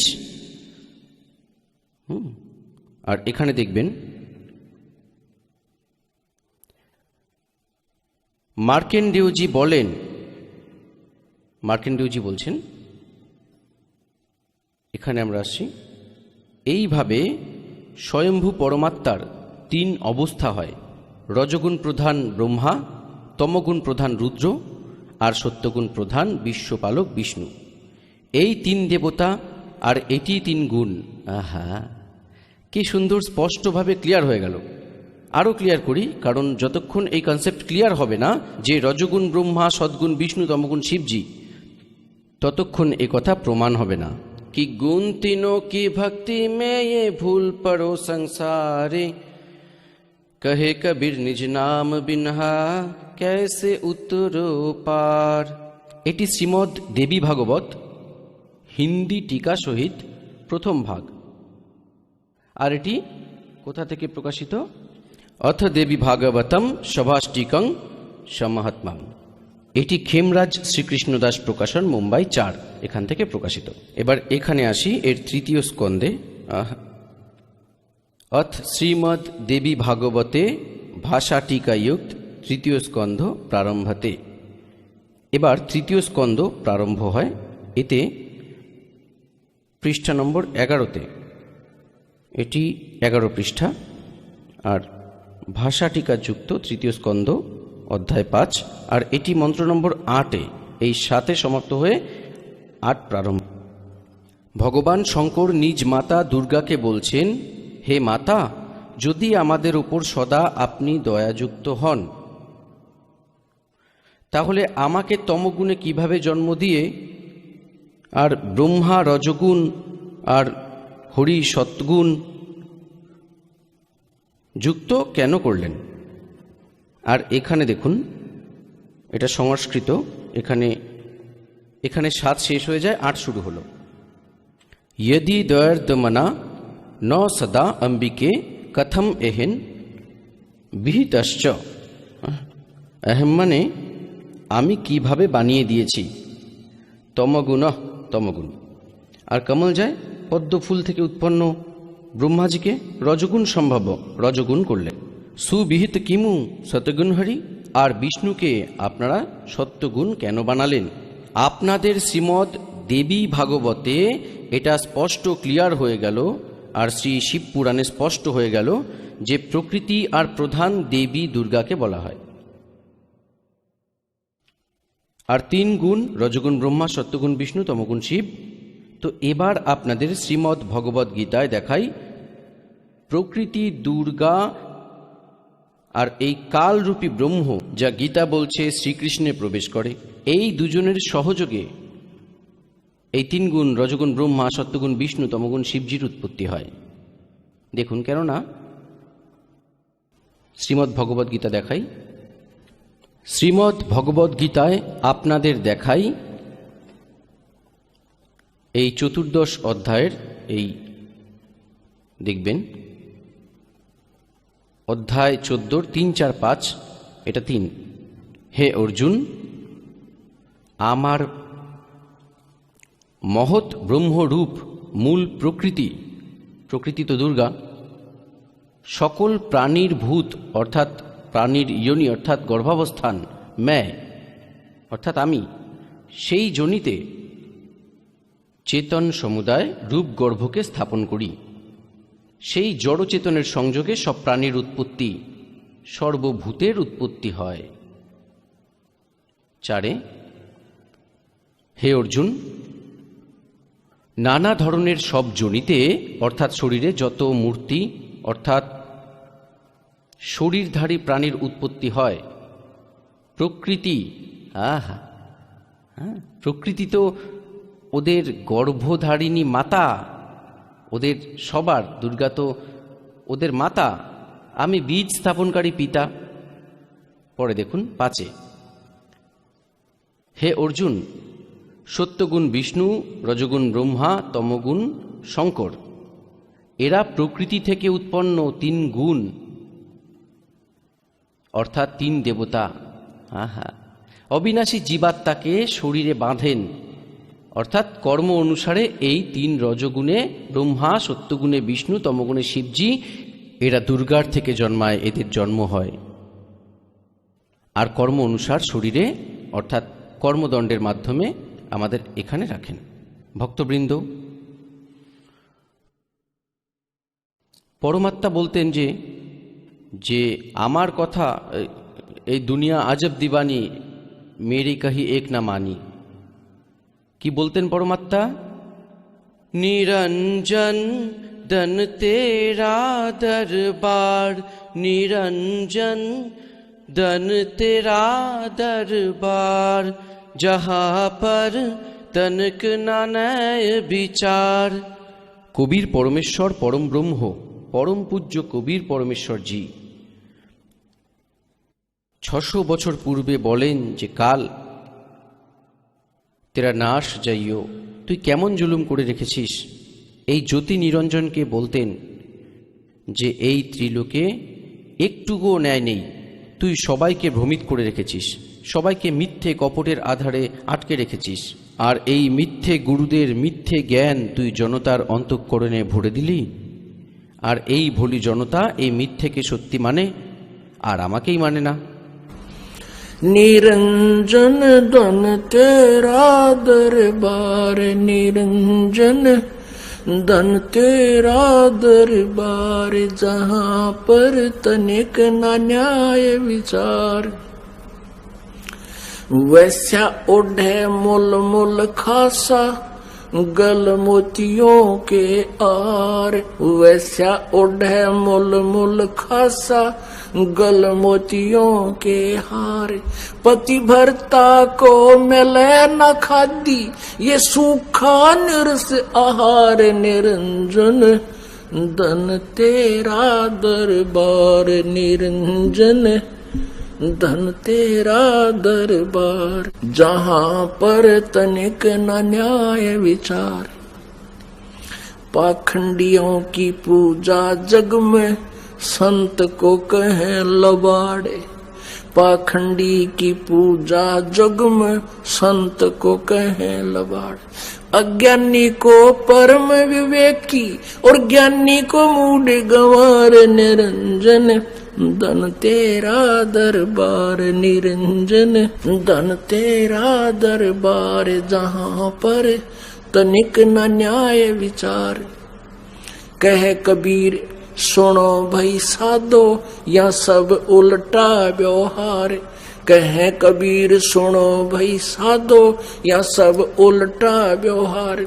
सच्चे को तो ये झूठा बतावे, इन झूठों का एतबार। निरंजन धन तेरा दरबार, निरंजन धन तेरा दरबार, जहाँ पर तनिक न न्याय विचार। कहे कबीर सुनो भाई साधो, या सब उल्टा व्यवहार। कहे कबीर सुनो भाई साधो, या सब उल्टा व्यवहार। सच्चे को तो ये झूठा बतावे, और इन झूठों का एतबार। निरंजन धन तेरा दरबार, निरंजन धन तेरा दरबार, जहाँ पर तनिक न न्याय विचार। बोलो सतगुरुदेव की जय। আপনারা শুনছেন জগৎগুরু তত্ত্বদর্শী সাধক রামপালজি মহারাজের মঙ্গল প্রবচন। বিস্তারিত জানতে এই ফোন নাম্বারগুলিতে ফোন করুন।